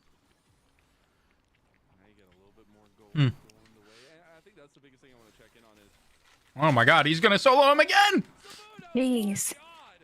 Somebody stop this man! Somebody get this man off of this Bessa! And he's making Fake God look tough. He's just breaking his spirit. Coming up, Zabuto, that said, first brick was secured on the top side by Luminosity Gaming, and they did get feats for themselves. So again, doesn't come from It's all about the mental victory at this point. this one because again, these engages from Dark Zero have to ring true early on, or else you will get Aurelion sold in the fights. Zabuto's big, and the public massive. execution, that's a free ticket into the back line. So eyes on him to really see what he can do. As again, rank 1 on the ladder this morning. Gave a shout out to Coach Draxer, as of course him and Deos both worked with Catskill actually over at Immortals at some point in time. So no, it's been good to see Zamuto, who has really always been an individual menace, but ever since he joined the Dragon Seal Dark Zero squad, he's really, I think, rounded out his play as a top laner. I mean, yeah, really nice for his team. Most improved player, but as well as the Oh god, look out! So he's been racking it up a little bit, now racking up some more. TP's gonna be way too late to stop Zamuto's killing spree. That dragon's dead as fuck. Do anything about this guy. He is just running rampant. And what I love is I talked about in the draft, like at least in the LPL, the Gwyn was the answer at best, at least the trade-off. But Zamuto's definitely getting the better hand of this one. Again, a lot of time and attention was put into this lane. Because to quote him in draft, probably, I'm just better. We first saw him in NACL, played a lot of weak side, right? It was the Galagas and the Rumble for wild card, and then some of these big tank picks like the Scion that we already saw him bust out in NACL. We've always known Zamuto, he can play the carries, and good to see him be supported by Yuji. And again, here I think that's some of the fear of what makes Dark Zero such a scary team, how flexible they are. A lot of players on this team can play a lot of different roles. They can fit a lot of different comps. We saw the value of that in Fearless Draft really emerge, and to see Dark Zero even just shift up their identity, you know, in a series, right? Between playing through Zamuto and not, having Spyrax on his Twitter or not, it's really good. Nice cocoon. Now taking stock at least of the map state here. It is still 6 grubs and first dragon that have gone the way of LG. They still have a small lead, and now they're combining themselves over this potential. You gotta watch out for that Zamuto, though. He'll fuck you up. Gonna willingly give this next one to them. And LG struggling to find some. But I want to take stock because we also said this is another situation where LG are fine with Dark Zero trying to make plays early, but long term still favors them. Long term, it does still favor them, but Fake God needs to turn his life around. And will continue to stack up throughout this game. So, again, Varus Elise, job of this, just bridge the team to the rest of the game and make sure that you're able to get some sort of trial. And if you look at the neutral objectives, again, feats have been secured by Luminosity Gaming. It was off of first brick, first objectives, which have all gone over to them, and that trend looking to continue. As Dark Zero still do not feel strong enough. Nice, they got feats. Varus Elise lane that is so strong early instead. Going to use the free time they have to get Spyrax the turret on the top side. So a lot of focus towards funneling these solo laners, giving objectives to make sure that the solo laners are set up for success with Zell. We'll see if they can catch them. There is the Rift Herald coming up very soon. Ooh. Hey, Asol ulted, I guess. I wonder what that was about. I like that we found out because we saw it hit bot lane. Company, where they're going to be cresting over onto second items here in the near future. Yeah, I really like that play from Luminosity Gaming. Yes, this is big too, though. It's not. It shouldn't fall though. They should be here to respond in time. There are no grubs on the Azir. Meanwhile, it is 6 grubs on the LG. I don't know. So the fact they put Spyrax gonna take this? and no response I think he to the gets Spyrax. Actually, get it? No. Oh, Yep. okay. Okay, Zazel showed up and he left, so... It is. 6 grub Azir is also nuts. But again, no grubs on Azir. Not this game. I would have gone down. You know, I think 1 grub. hindsight's 2020 there. They are getting a little push on mid lane to try to collapse over onto this bot lane, though. And I will say, even if LG have been doing a really good job trying to keep the game out in front of them, you still can tell that Dark Zero are scheming here on the map, right? They know that they need to play away from this lead that LG have developed. I mean, again, they're really focusing on setting this Gwen behind, sacking a Rift Herald even to make sure. And for me, Rift against Azel really strong. Taking the terrain away from him to farm, that's big. So again, just a lot of intentional play from Dark Zero to play away from the Varus Elise, play towards the Gwen and slow that down. But it's got to change at some point. You can't give forever. As Luminosity getting the Herald is really nice for them too. come down mid, and we'll see if Luminosity Gaming can set up a power play to take Do you have money on this one? off that, because the 6 No, I'm trying to pretty much be more scrupulous with my morals. That would be the last outer tower remaining for Dark Zero. I've got money on the next one. I was about to ask. Off of into the side objectives. Oh, we got the cat. Tactical. He got public executed, but he's not down yet. Charm comes through. Oh my god. Counter play from LG. Tomio saves the day, and Insanity comes and smacks him down. honestly, It's funny because I think I have a guess who you have money on. I didn't see Zyko find Yeah, well, it's just, again, it's uncanny how much that's worked out for me, so I figure I'll keep doing it until it goes poorly. That's fair.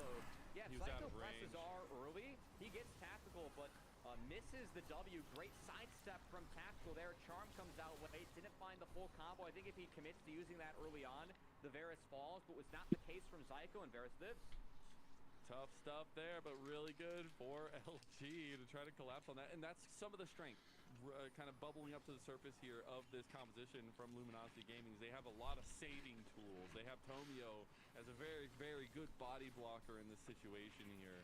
And they are going to have some real good strength coming through when they can combine together. Now, Tomio won't have ultimate. A lot of members from LG will not have ultimate for a little while. And maybe this is where Dark Zero can start looking for a play.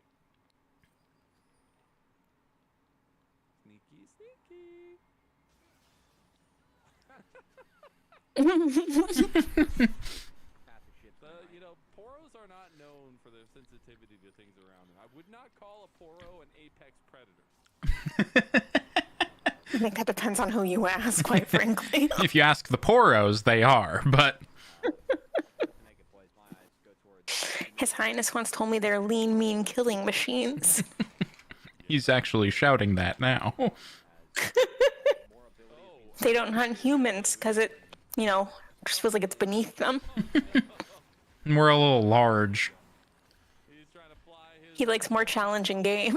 actually use. So Zubido going on rampage for that one. That's a pretty big ultimate utilized. Insanity down for 30 seconds though, and Dragon coming up in about 50. TP is still available there though.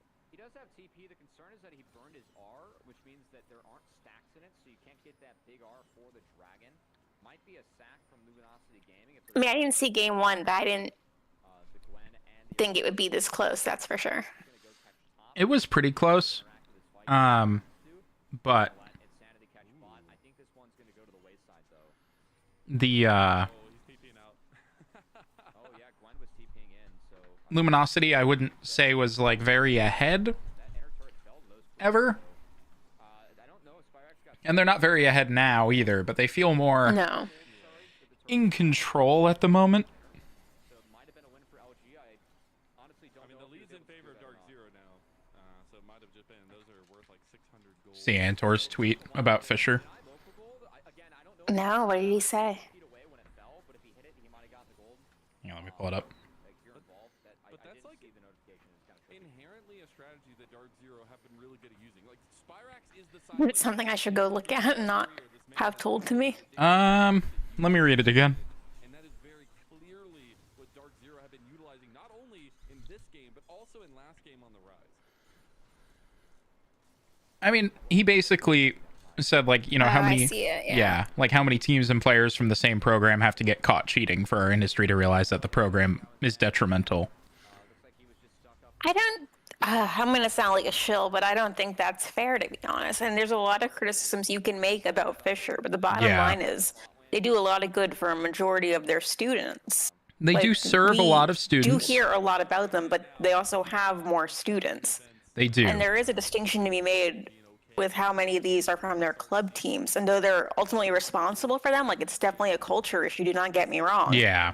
But, like, it doesn't mean quite the same thing. No. You can't police every student every second of the day. And again, I'm not saying that, like, that excuses any of this. I definitely think they are probably having conversations about their culture right now. And they should be, for sure. Yes.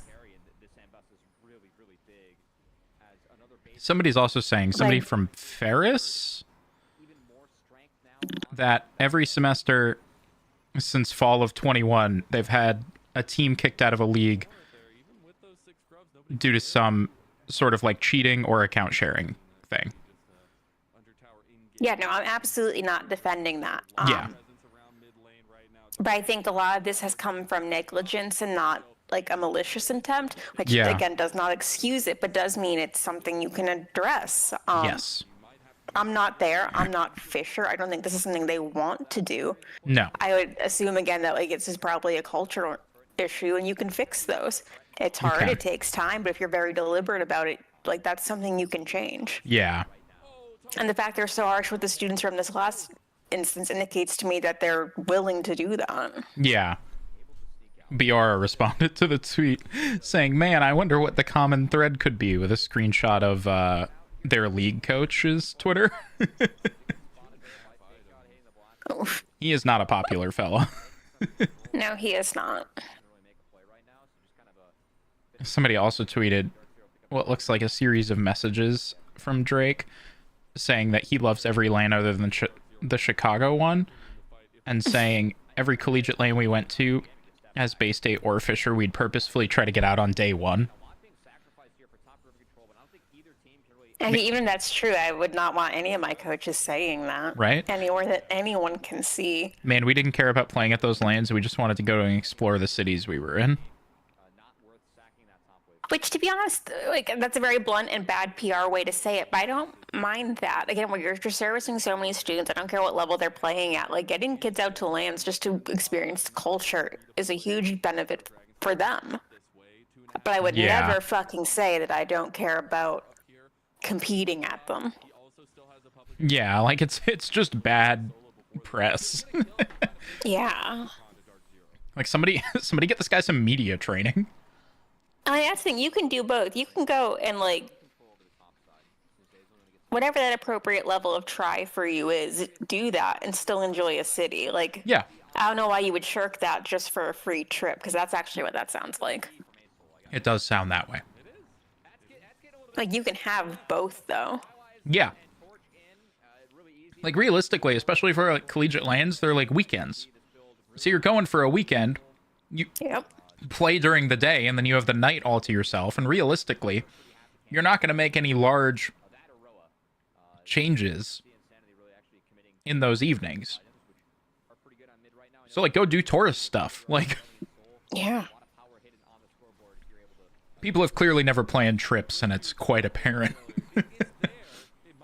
Well, to be fair, I think when we get to collegiate esports programs, there are some people out there who do group travel, student travel, whatever, as like their main role. And these esports people really have to wear all the hats. Yes, that's true. So some of it's just not really having the skill set, the resources, the knowledge. Some of it's apathy. I will never try to guess who is who, but there is a genuine lack of like professional development being done there. Yeah. So Dragon going to be given over for the Otacon again. It is a res Otacon. It looks like Dark Zero's fine dropping that. Okay, they'll just take the standing gold out on the map and try to propel this. Look at Oh my God. Oh my God! Tactical just got rulered in the mid lane, and it might not be the unkillable Demon King. Yeah, that's what I was expecting to see. Zero Dragon Steel. This feels right now. Res is coming in a little bit I think they're just gonna go Baron now. No. whatever Brit. Oh wait, they actually got flowers. I'm gonna kill that Poro first. Now Yuji catches Tobio out. Dark Seal comes this up game. because this is the Atacon spawns the flowers, and Tobio trying to run away. The heal coming through. The entirety of Dark Zero Dragon Steel have just found Tobio. R.I.P. Maybe Insanity has enough damage to get one back. That poor Poro, that poor wildly disformed Poro. Dark Zero Dragon. Oh, Zamuda tried He ain't right, but we love him just the same. They're gonna pick up the flowers. The Otacon. Like, that boy ain't right, but still a valued member of the Poro family. Oh, Poro, good Poro. Yeah. Even the weird, misshapen ones. They're getting an objective, and even that objective being taken, I don't like all the priors they put over the Otacon. Even when they did, it was insanity. He wasn't tanky enough to actually sit here and then get the flowers. A lot of these big flowers went over to Dark Zero, which is significant in terms of XP being split. It means that Otacon's not worth it. Luminosity Gaming, they attempt to make a play on the objective and just get punished across the map from Dark Zero. I'm pretty sure Ruler just That's woke up tough. in a cold sweat somewhere in Korea. But I have to say, more so talking about these players, like Spyrax is having a day, guys. Like, this is incredible to see from this guy, and even all of those machinations of LG, even this dead even game, 25 minutes in. I did also hear somebody refer to gold in the lead from Fisher as the puppy mill of collegiate esports today. I've heard that before. It's the first time I've heard it.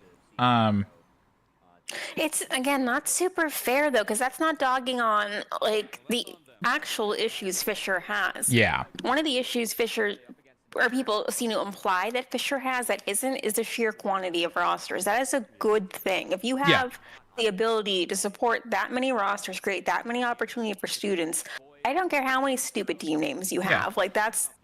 Hell yeah, that's the Tangerine point. Hexagon. Like, Hell yeah. He can go into Zazel here because Zazel's in front of Tomio as well. Little drifting. And I'm sorry, but, like, Campus Rec does the same thing all the time. Like, the model works. like So Fisher, that's not the issue with Fisher. like Tangerine Hexagon, or Or just, like, being responsible for so many teams that are student-run. oh yes, Campus Rec can do it. Any fucking esports program should be able to do it. yeah. Oh, here they go. They get the initial grand entrance on Fake Out. That's all that they get. They do pull off the Baron, though, and I think Dark Zero Dragonsteel will go away from that initial play. Try to get some tools out. No, it's risky to flip. I would have loved it if they stayed on. I think by pulling off there, you're playing into Aurelion Soul. There's no way you can walk through that choke against the Ace Soul, so you got to bait him in. Would have liked to see if they were on. Honestly, the part of Fisher's program that I'm surprised hasn't changed at all. I'm surprised they've stuck with the coach for so long. I assume, and, like, I don't want to say too much because I don't know too much, but I'm assuming they're just buddies with him because he's got such a bad rep in the space. Yeah. Like, why else would a college hold on to him, you know? Yeah, that's true. I don't think we really lack for league coaches, to be perfectly honest. There's more of them than there are teams. Yeah, we lack for good ones, I'd say. He does have the I can be on the map forever build. I can think of several that are loose right now. Yeah, the flicker Who are you thinking of? I mean, Sean for starters. really popularized this build. We'll see him in the next series. Yeah, that's true. So, like, they could swap for someone if they wanted to. Like, there are enough people out there right now. Yeah. Do have the option to go on. There's literally that ex-liquid analyst in Massachusetts Oh who yeah. wants to coach. I forget his name. More ease, which of course that armor tread really helps this build. Seems like a nice fellow though. Yeah, I really wish Assumption had, like, the ability to do a roster at that caliber. I think that would have been a great matchup. Yeah. They have the Sky's Descent. That is the biggest ticket right now. Zamudo going on the side. Big knock up on a Spyrax. They recenter away from the Baron. The Baron is reset. Zamudo looking for an angle. Gets locked out. Oh, he doesn't hit the public execution. The Taser Corruption are doing work. Oh, huge. This is LG Huge skies descend. Tactical on the side. Dark Zero Dragonsteel realize they need to cut Yeah, run, Maryville, run. to the very aggressive back. Run Dark Zero, Dragonsteel, Maryville University.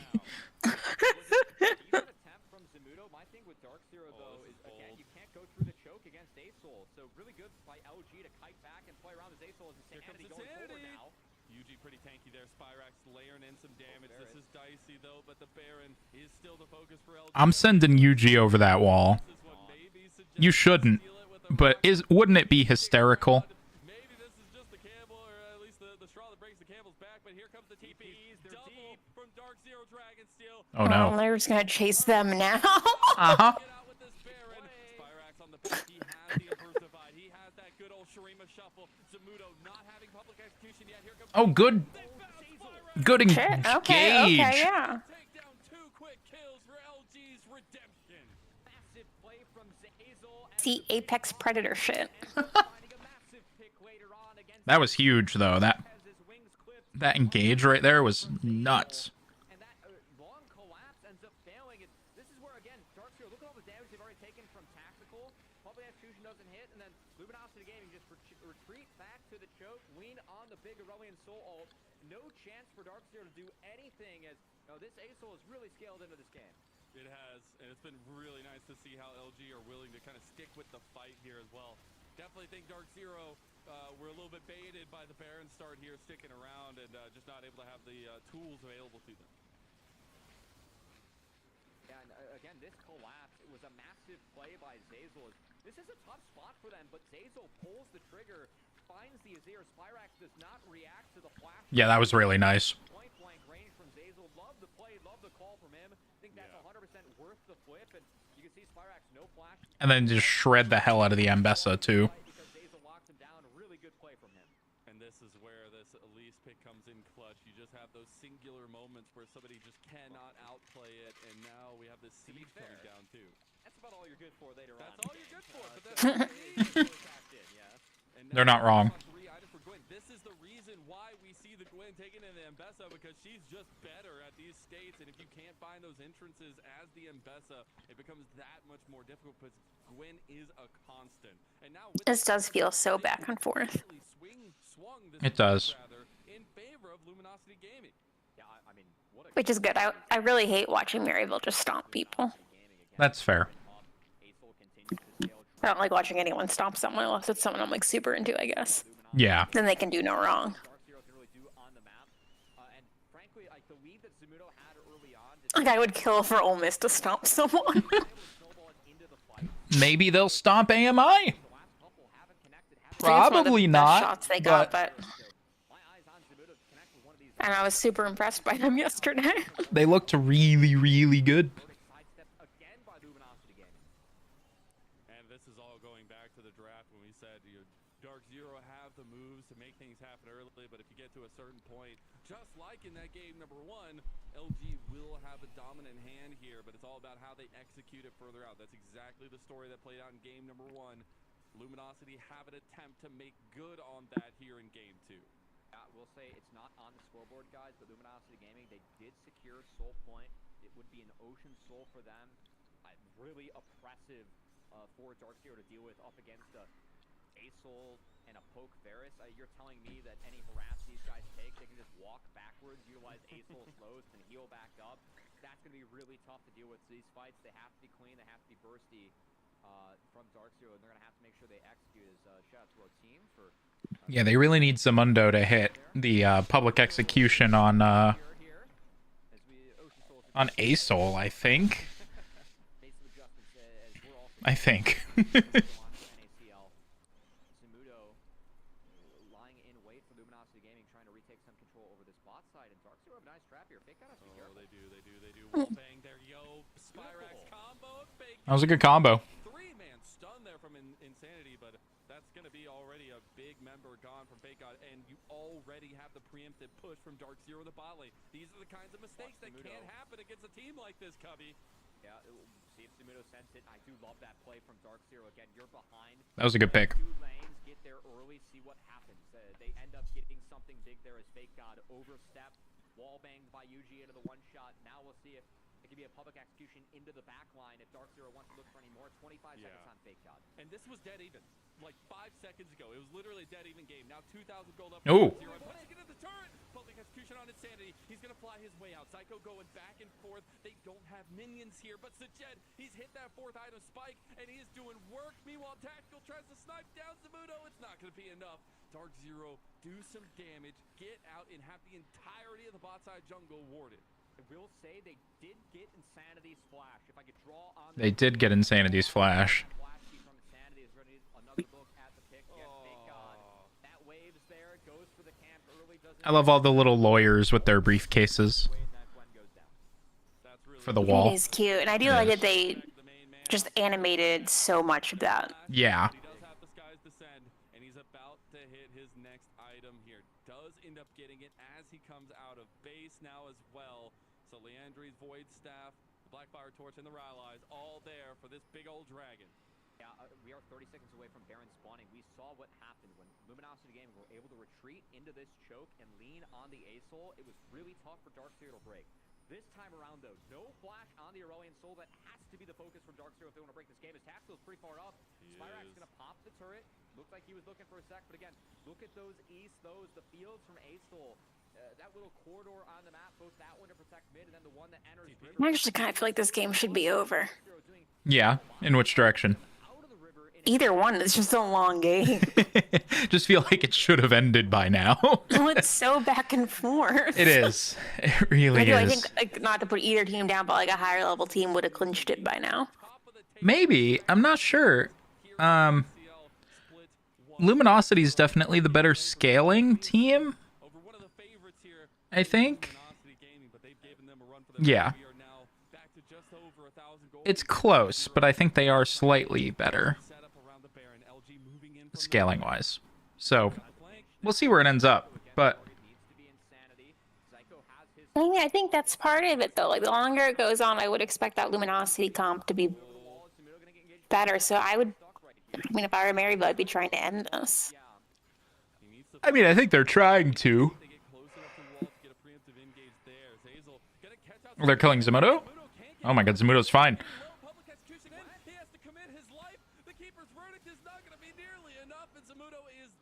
Well, that's rough. I mean, why fight that at all? I think he just put himself in a bad spot. I don't think it was, I want to fight here. I mean, they were both posturing there, though. Yes.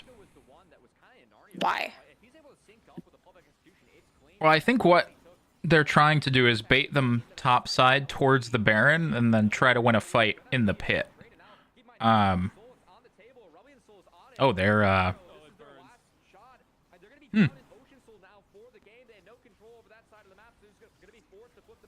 TP from Insanity, he can join this fight after look how quickly he's going, but dies! Play from Dark Zero Dragon Steel, and they've hit zero sum on LG. A double kill for Spyrax, and they are looking to take this one. huh. They're just gonna go back to Baron, yeah. Yeah. Baron will be in the hands of Dark Zero, but they're down in Ocean Soul now for the rest of the game. Gotta imagine that after the Being against the Ocean Soul hurts, but Baron might let them end. be the best one to apply it. So, frankly, advantage Luminosity Gaming for the rest of the game, but there is a Baron power point here for Dark Zero. Gonna see how many structures they can get, but going up against the Aurelion Soul, that's hard.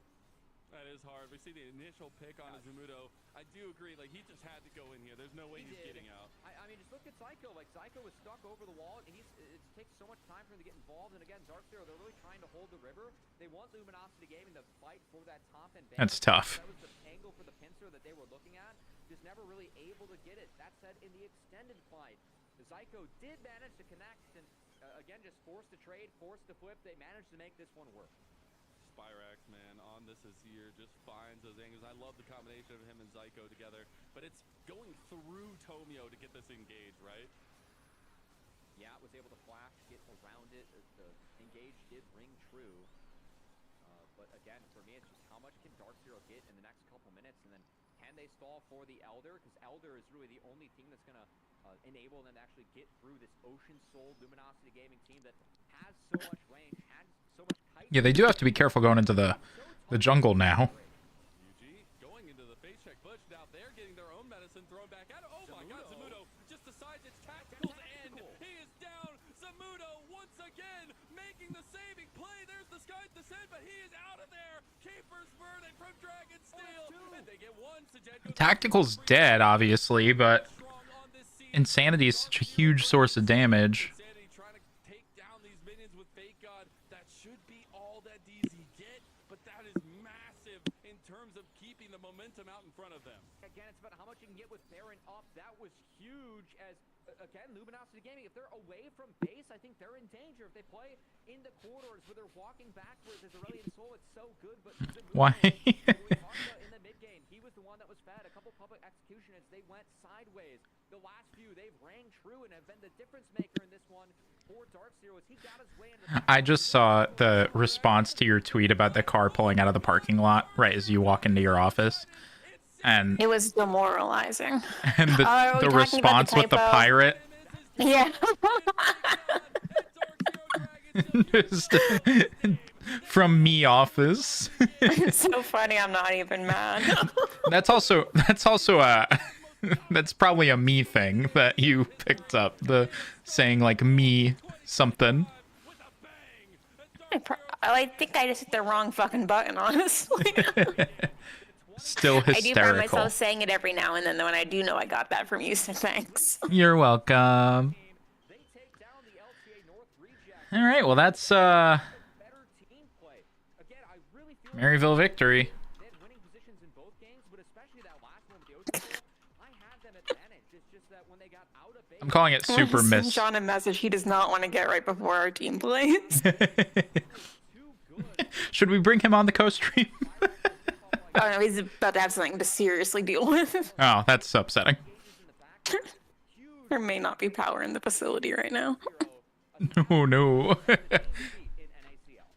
And it's so funny because the solo Branch fall or something. tried so hard for Maybe. Zero Dragon Steel. You're like, Well, it's weird because now the outlets are working, but the lights are, and they're probably on different circuits. But like, where in the for stars like chain can this be happening where it's all of the outlets and not the lights? Like, that's weird. where like That is weird. set up for success for Luminosity, they held on. They looked good. They let Dark Zero Dragon Steel Well, I guess it's time for my favorite game, Signal Flow, they said it was about with electricity. relying on its scaling and two times I mean, like, I don't know exactly how that place is laid out, but it should be coming from the same place.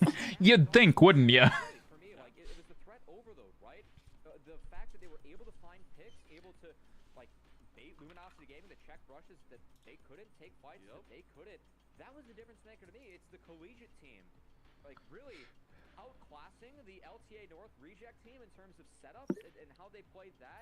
I think that's like again we have so much confidence in what the coaches can do with the players over at Dark Zero Dragon Steel, of course, over at Maryville, where they develop players not just in League of Legends, but in games everywhere.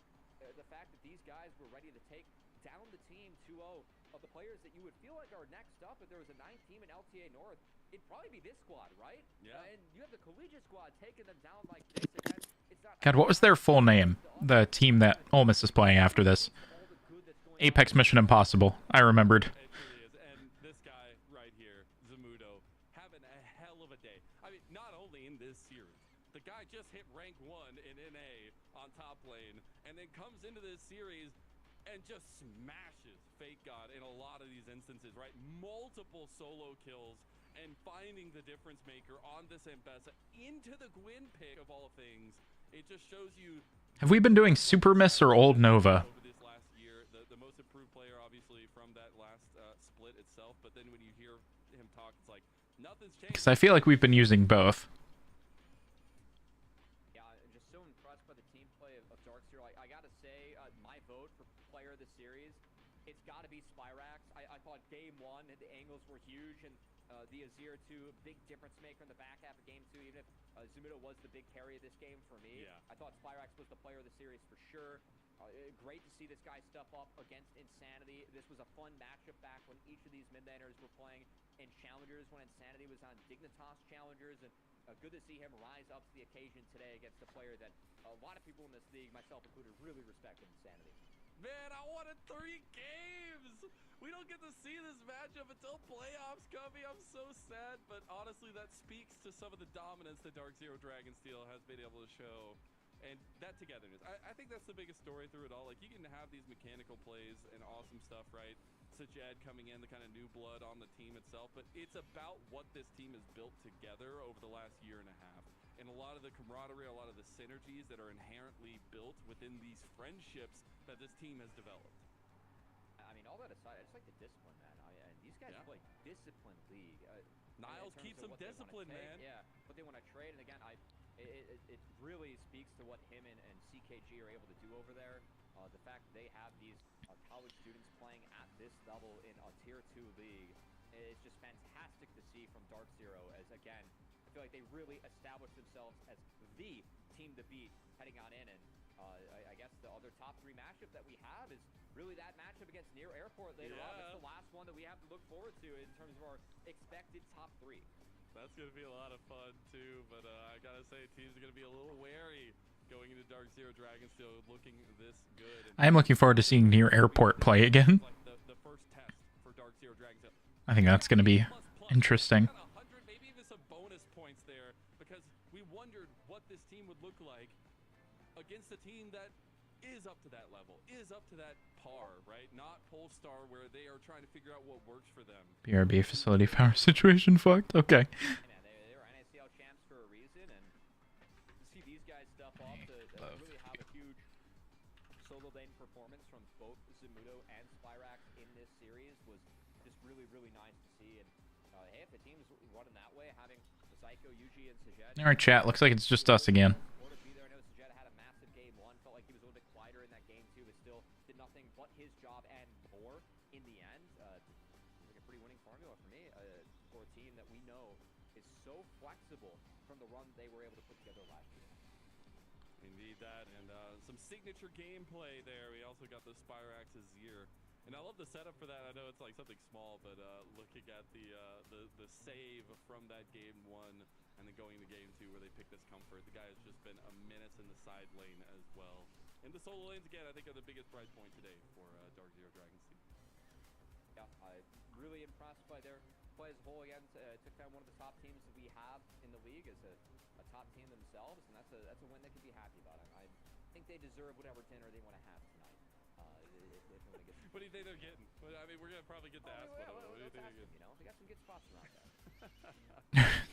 Good times, good times. Well, hopefully we'll be getting the interview going very shortly here to get to speak to somebody from Dark Zero Dragonsteel as well. But in that case, I think we can take a little bit more time to look at Luminosity Gaming and see what can work out for them as well, because I think there were some question marks around Tactical this game, rightfully so. I think Insanity was probably the most stalwart player throughout this 2-game series. Yeah, I mean, again, like what a wild day, or at least a wild series of games. They face Blue Otter next. Yeah, I know it's a 2-0. They're facing Blue Otter next. That should be an interesting matchup, at least. How close that series was, as again, I feel like each team's had multiple winning angles in both games, so that series was a pleasure to cast here at NACL. That was quite the banger, if I do say so myself. Hopefully we get another one to follow up later on, as of course, stay tuned after the interview. We got Apex Mission Impossible continuing their impossible mission up against Supernova, hopefully, but excited to sit down and talk to the Dark Zero players first. So what do you think? The Blue Otter Winthrop matchup for LG next week. I mean, it's a big week. It's a big teams. I still think they're going to be fine. Yeah. Blue Otter, Winthrop had a hiccup, but the game 3 was so one-sided, I can kind of write it off. Okay.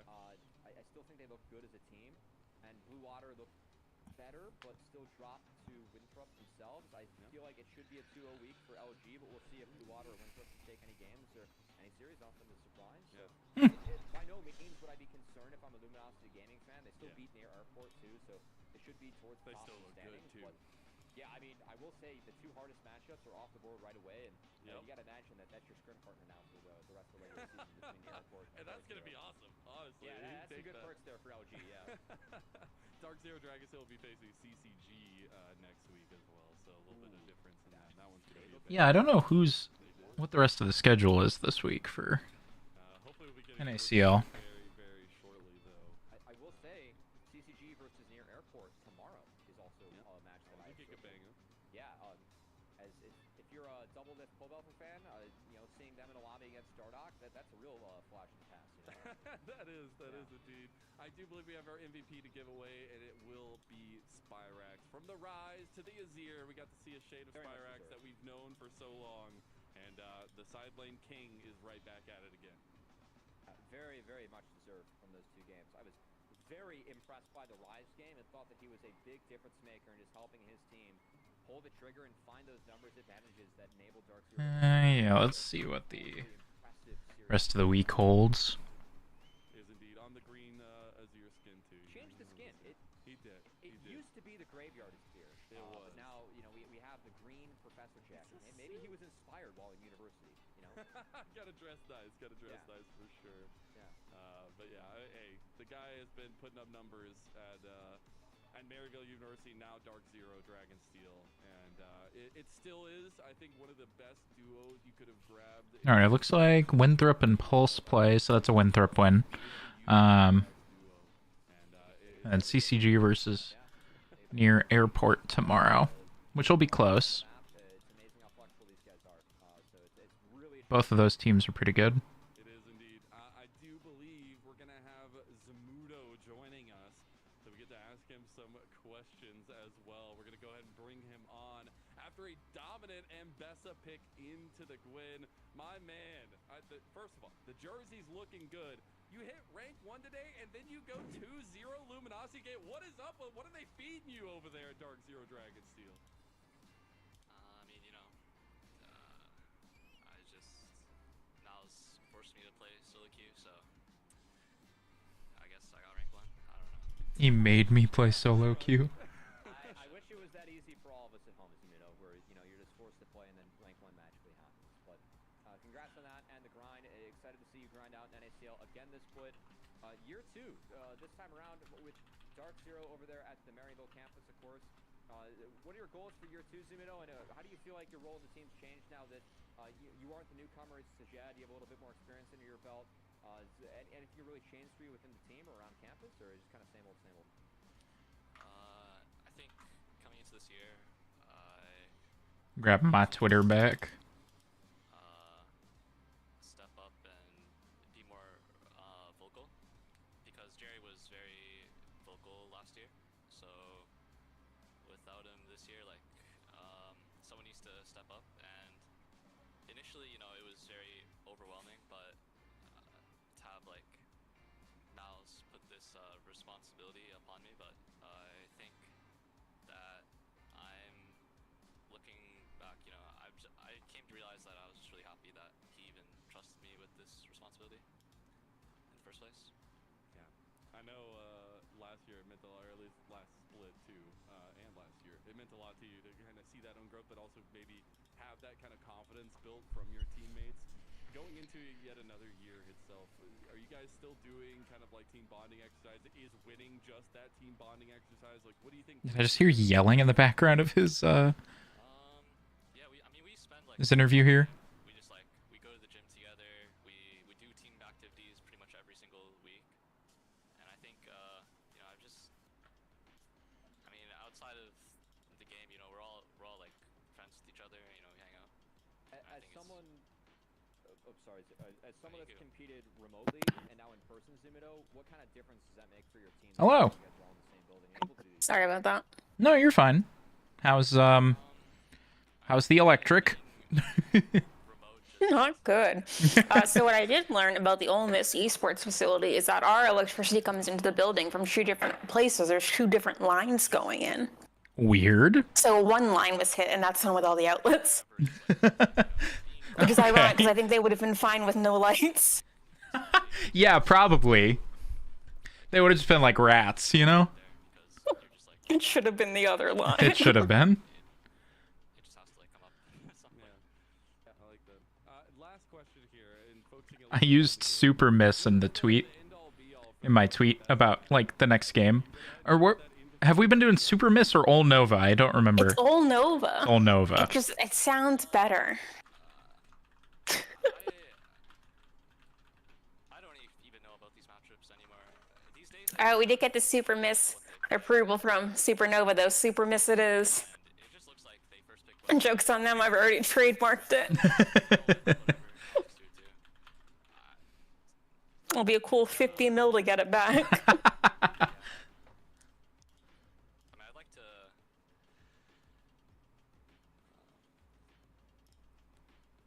You'd like to. Actually, never mind. I forgot. I'm sure that you were about to say something like, I'd like to play some more Warwick if, the enemy team might Okay, go like for that, I was you going to know. say something like that, but like Regardless, we're the ones with all the merch ideas. I can't believe they banned it. Like, Good I luck think the getting trademark's those. a little more important than the merch ideas. At least legally, yeah. They're not good even luck gonna selling your merch when I own what's on it. they're not even going to try to trademark it. They're just going to go and start selling it, and then they're getting hit with the wildest cease and desist they've ever seen. Like, what do you mean? It's our trademark. According to the federal government, it's not. Shout out to Park, shout out to Dark Zero, shout out to Brand Sanderson. You don't own those words. You only own them when they're matched with a different word. All right, you'll love it. Go tell Niles to get y'all some good grub. The University of Mississippi owns Ole Miss. You own Supernova.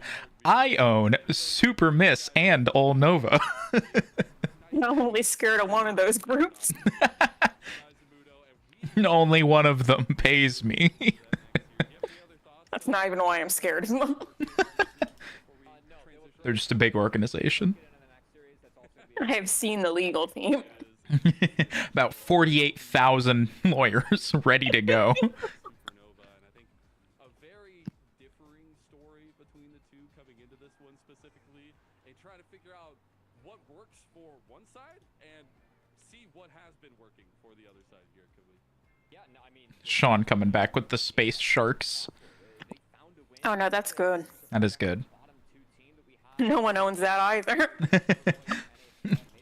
Not for long. Really, no one expected to make it through OQs in the community, and not only have they done that, but they're now winning at NACL in a very impressive rise from them. It has indeed, and I do believe we have Supernova's roster to take a look at here first and foremost. And this is a team that has a lot of expectations just based off the names, but also trying to come into this league and make a splash for an organization that's been a part of They get into Twitter drama, but Fisher's on defense mode right now. Are they? Yeah. Like the college Twitter? Like the Fisher Esports Twitter? Or No, The just their staff. people. Yeah. Retiring, it was said that he was going to do some coaching and find some. And it's such a rough situation to be in, but I also don't know how you can't take some responsibility for that. yeah. Quite twice, and so they lost both games. So definitely looking towards a bounce. Like, I don't think anyone, at least intelligent, thinks that, like, they truly condone that shit, but they're obviously not stamping it out either. Yeah. These guys can bring it to the rift. We do, and I know a little bit more. This could sound awful. This is why I like programs in athletics. Like, If they lose. there is such a culture that comes from being under athletics that makes for Yeah. really great competitive integrity, really just Like I would like to call them a great mindset and like what the students think they're representing. Like the culture, I think, tends to be, if you're in a good athletics department, I guess, they're a lot stronger. but also coming into week 2 and beating Yeah, that's true. good. And to do so as 5 rookies, I mean that's the story you live for. And you know, like they literally have staff to go be scary if your players don't do things or Yeah, they- do things that they shouldn't do. They have staff whose job it is to go be scary about things. Yeah. Which realistically anyone in esports overseeing students should be able to do as well. It's just there's a whole machine behind athletics that's intimidating to an extent. Yeah, it carries a lot of extra weight, I think. So they're like, they asked me to try out for the team afterwards, and so I hopped in. They saw Fi Mini, his POV between streaming and some of the combines he was in. It was like, oh, this kid's good. Can we get him? He was in, and I know that we talked a lot about how no one even expected them to make it through OQs. Nojaz himself was like, I didn't really think about making NACL until we saw Galaxy Gaming lose. And then we were like, oh god, we can do it. And sure enough, they did it the easy way. They were one of the 2 early teams that made it in that best of 5. So really, Oh, and we're into draft. It's time. the league, again, a team that we didn't know how competitive they would be.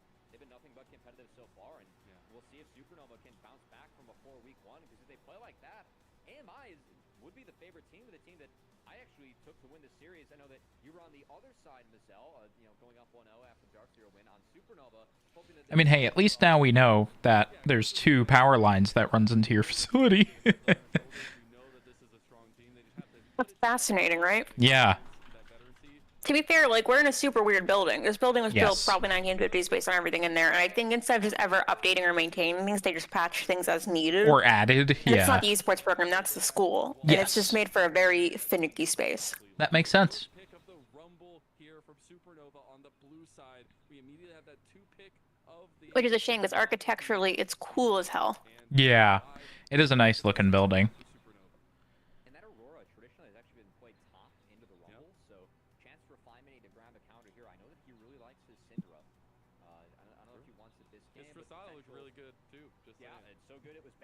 I will say I like the bans from Supernova because they attack the Tristana and the Ambessa that Fly Mini can play, and then Lojaz has been playing a lot of Maokai, which I think is really strong. Going to open with Rumble.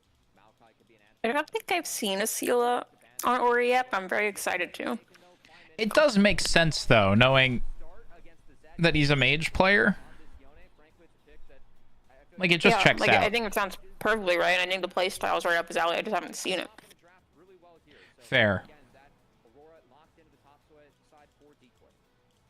You love to see that, but also really good spread of damage and follow through with the Vi so far for Lojaz. Now in the second phase, it is all AD. Do you know there's a part of Mississippi called Cockrum? The Bear is all banned away so far. Is the Callista gonna Oh no, but that sounds right. as still as the final ban? That's because it is. Cockrum.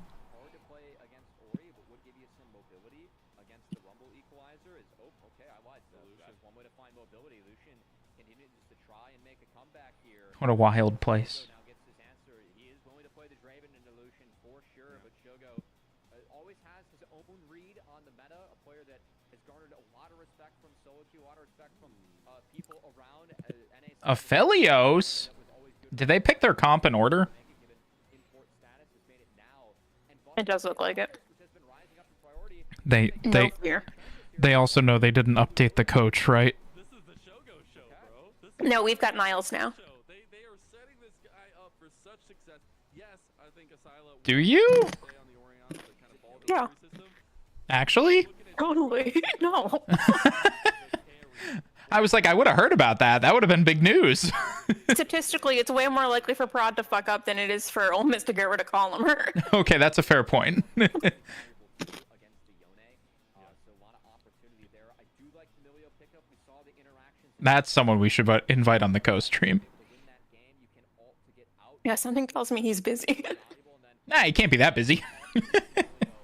I can see their Discord. He's busy. He's got a whole 45 minutes, probably, of time. it dominated in the game. We saw it earlier. Maybe not 45 minutes. Maybe like 20.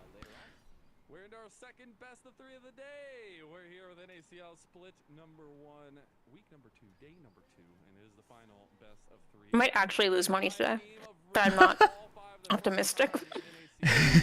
I guess we'll see. Big teams a run for their money so far, and Supernova just waiting for that Nova to kick in, waiting for it to start up, waiting for the Stardust to get all combined and find that Supernova for themselves, and a team that deserves a lot of respect, even if we haven't seen them follow through on that. I mean, again, this is Ole Miss. I'm so You okay? sorry. My mic is supposed to mute when I put it up and not just, have my cough come all the way through. That's fine. Are you okay? Yeah. Okay. I'm just choking on a Cheeto. That's why we had some hopes for Supernova to be a middle of the pack team, but I think both teams it's kind of been the same story, but with opposite AMI Is John trying to get the power fixed, or like what's his plan? idea how they want to play out. No, this is a me problem. Oh, it's a you But problem. there's really nothing we can do, so they just need to play somewhere else. Yeah. Still falling front plays that don't work. I feel like Stray and Asila both had a pretty weak week 1, so looking for them to step up today against two rookies in Decoy and Fly Mini could be an opportunity for Supernova to bounce back. All right, I'm prepared to harshly judge Shogo on his gun rotation. And I will say, He's a better player than me, but I know what the rotation is supposed to be. Honest to God, I was about to say that, like, if Shogo's gun rotation is different than yours, that's the gun rotation. You don't want to start 0-3 as Supernova, not only for I disagree. I have the numbers to back mine up. doesn't get much easier with near airport right around the corner. I have the data. Get these kind of situations where you have a tried and true setup, the strategy is there, you have a very strong team fight potential for Supernova. Now it comes down to the execution. and so far, good job on this Aphelios to really push the Lucian around. Aphelios has gotten some small buffs here and there, which has really tried to propel him back into the meta, and Aphelios too can be Oh, yeah. Love this shot. so looks like Supernova switching it up a little bit with what they have Shogo and Rhino piloting. Again, these guys, they'll play for the 2v2. This team does play hard for Shogo. I feel like that's one characteristic of the Supernova Ole Miss squad for sure, is that resources gonna go into Shogo, and most likely it's gonna be Stray, the one that ends up sacking or playing. The resources are going to go into Shogo. That's true. They love that. Which, on base concept, is fine, right? Like, if you have this kind of super carry on Shogo, I think you have to look to play towards him in a lot of cases. And I know Keel, he has been the kind of hyper carry in the past on a lot of time. You look back to the wild card days, this guy made a name for himself there. He's been constantly in the conversation of most valuable prospect, just hasn't achieved that top goal just yet. But this is also a guy who has been running the jungle here in Tier 2. Oh, did you see the reviews for the Minecraft movie? No, what are they saying? That it's the worst movie of the year. That doesn't mean kids aren't gonna love it. No, it doesn't. But the review said it looked bad. There was no story, and it was really, That's rough. just a. Oh, Shogo. Oh. Oh, he's alive. Oh. Keel tries to go with the Exalt, but can't do it onto Baz, and things have gone awry so far. Yeah, it was good defense coming out from Baz and Focus as But yeah, I mean, that's Minecraft though. a lot of No story and looks bad. a lot of the issues, I guess, were like visual, I guess, like things just looking like really, really, really bad. Like not even like, oh, this is like bad because it's Minecraft. Apparently though, I mean, like I've seen the commercials. Like those effects are ugly, but not like in a they're just like lackluster kind of way. There's just a Yeah. stylistic choice I think that makes it ugly there.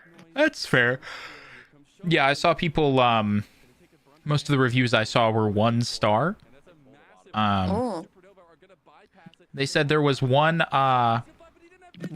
positive, and it was Jennifer Coolidge,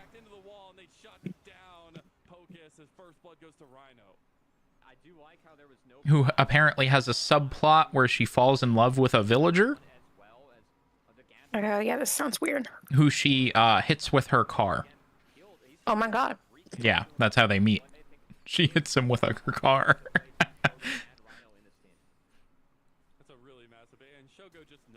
That sucks. I mean, he literally bypassed like 15 minions over there. Yeah, Rhino did his best to pull that wave, and again, Baz able to sneak his way out of there. Unfortunately, his support did not find the same fate, and that wave frozen. Going to be it. But yeah, so quite bad apparently. It'll still make billions of dollars, I'm sure, but Like to be honest, every single thing I've seen with it, I just assumed this would be slop, but it's gonna be slop that makes money. yeah. The Jennifer Coolidge subplot is a little odd to me, but Yeah. Baz might just die here. The chakrams are ticking. The healing, the shielding is there. yeah, he's not gonna get there. Off the dash away, Baz gets Oh! the blast play for Rhino. Holy shit. Lulu to you. One more, and Lulu gets the gun blade. Rhino able to punish, no answer from Lojaz as he's on a ward. I'd actually add that as a feature of the game. If you have a support item and you get 3 kills, you immediately get a gun blade deposited in your inventory. Oh, that's big too. Supernova just capitalizing on the many mistakes of AMI, and it was this dash that I think doomed it all. And that's the only way you can get Gunblade, unless you're playing the champion that can steal items from other players, and then you could steal it from them. We also need to make the champion that steals items. There's a few pieces needed here. Is able to get early item like early Mikhail's early redemption that can make a difference. I know that obviously you'd rather have the gold on the Aphelios, but it's not like the support items are bad by any means. They're and especially on the pretty Lulu. OP. Because you're funneling that gold technically into your carry, right? Which I do not like that Lucian skin. But I mean, people maybe forget. Why not? Rhino is a I don't know. I mean, you look back all the time on Team Liquid as well, but more it feels really clunky. trying to make his own force felt, I guess, on a team. That's fair. I like the skin line, but I do think that one's just not as, I don't know, clean as the other ones. Yeah. I know I actually talked to AMI a little bit about how their conversations go in the team and their leadership structure. Lojaz said it's a lot of him and Focus and everyone pitching ideas Side laners responsible for the assignments they want mid to late game, and then the coaches just kind of help them draft and play as a team. Definitely painted it out to be a team effort for the Canadian squad here. Is again Ah, Canadians. more American than calling You yourself forgot they were Canadian. just a Canadian. AMI. That's the only hit I have on them. Yeah. I didn't know they were Canadian. Shogo's in trouble now, though. No, he's fine. Half health will get the heal out of Rhino. That's an attempted gank, an attempted dive there by Low Jazz. Meanwhile, mid lane, 5 minutes. He has You're in ult, a lot of he can trouble. get out. Impale is available. He will end up burning that Fate Seal, but Keel might be able to catch him here, potentially. Does have Flash available, does have the Impale. The Flash comes out from 5 minutes. Can you flash while casting that on Skarner? Do you know? He'll gonna play this wave in. I will say with pressure going I've never tried. I think that the gank Yeah, I really don't know. and was going to try and do the dragon. That said, he's actually reversed his clear and is heading up towards the top side, taking his camp. So Lojaz will be very fed at the end of this clear, but no action, no common early I like seeing the Aurora go invisible and the Rumble just still pursuing her with the flamethrower. yesterday. For sure. Played really, really well in the mouth. Like, luckily, I don't have to see you. Get over here. Then also played very well in that game 3 as he had a 10-minute Triforce on the Wukong, and pretty hard to beat that. That game was a little jover at the end of that series of events, but we actually saw that Shogo trying to use that level advantage over Baz to get pushed back in bot lane with the Caliber Chakram combo. We have Low Jazz potentially hovering over here, at least shadowing Decoy to keep Stray out from pushing this turret. We'll get another plate, though, at least one to Supernova's top lane. Now we have to also think about objectives, because we have that next spawn of grubs coming up in about a minute. No dragon taken on either side just yet, and maybe a little bit of preemptive setup by Supernova on that grub side of the map. Yeah, of course, first Grubs, Supernova didn't get the max win, but they did get a 2-1 victory, so... You take that. You take 2 grubs is good. You just gotta get to 4, so... Again, Lojaz at the moment, 30 seconds for Grubs spawn. He's still rotating out his camps, getting pretty close to that Sundered Sky. I was about to ask who Asila's delivery system was, but I guess it's Skarner. So curious if they go towards Grubs, I gotta say. Yeah. Like, he's putting his ass through a wall with that ball on him. Grubs, actually, AMI, and played for the Dragon. That's a really late Dragon. Yone is a Grubs abuser, but I feel like Dragon stacking a real chance and capability to actually pull that one off. With Shogo showing top, it's going to be hard to get more than one Grub here. And they did send Baz down the bot side, so not gonna... Nope, Asila's dead. Fate sealed! Oh, he's alive! But look at that wild growth, and now 5 minutes has to flash. He's gonna go. Beautiful. 5 minutes dead. Might go down. And Oh my god, they got on the Pocus. That's another one, dude. 4 kills for the Lulu! 0. Go ahead and start building AD, brother. I mean, it's going to be some trophy hunting for that shutdown later on. Some trophy hunting. My God. I gotta say, did not like that call from AMI. I think that where the map was at there, Honestly, Shogo should build a sport item. one or two Grubs, and it gets nuked. Give the Lulu the gold. Rookie mid laner, and make sure that he The Lulu's farming now. Yone combo. He gets out. They turn the play entirely, and Supernova has a massive lead in this game one. God, I went to tweet about it, and I was gonna tag Rhino's Twitter, but I have no idea what their social medias are. Dragon, but that'll be 5 grubs going the way of Supernova, and they have massive siege potential with this Aphelios. You thought Rhino just had more O's, maybe? I Is don't it- know. Maybe looking to get some more play. Oh, I think I know his profile photo actually. Hang on. To at least get the counterplay in the dragon, but we're gonna take a look back at that one. Ah, yeah, here it is. He's got it's Pocket Rhino, Oh, yeah, that's it. Sorry. and his name, like display name, is Rhino with I want to say about 30 O's. Yep. His notably, his banner does still say he's support for native gaming. Oh my God! I don't think he tweets a lot. It does not appear that he does. Barrier down by Baz in the bot lane. Stray flashed as well, but good play by Stray. I think that's a positive trade now. Keeping that Lucian down. Again, if Lucian is not ahead in this game, the value of what we saw Sejed do earlier with being able to dash, being able to find that hope potential, it goes down a lot. So for me, Supernova, they have a much stronger comp earlier on. I think AMI is going to have to slow this game down by utilizing Fly Mini in the side lane and then just trying to get as much economy on the Lucian as they can. But with Shogo being as far ahead as he is, for me, that really is advantage Supernova. As of course in the inventory, Baz is off, but next phase Shogo's gonna be big. Yeah, I mean he's already got his boots, so he'll have that first item as well. Massive. I love building my boots early on Aphelios. He's just like me for real. He's already off to a great start, at least with Rhino right there alongside him. We are gonna have first items though for both sides. So does that up the at least fight potential for AMI in any regard? I don't think AMI want to fight right now. I think it's again just. I'm surprised to see the Seraphs on Ori. I didn't think she really built that anymore.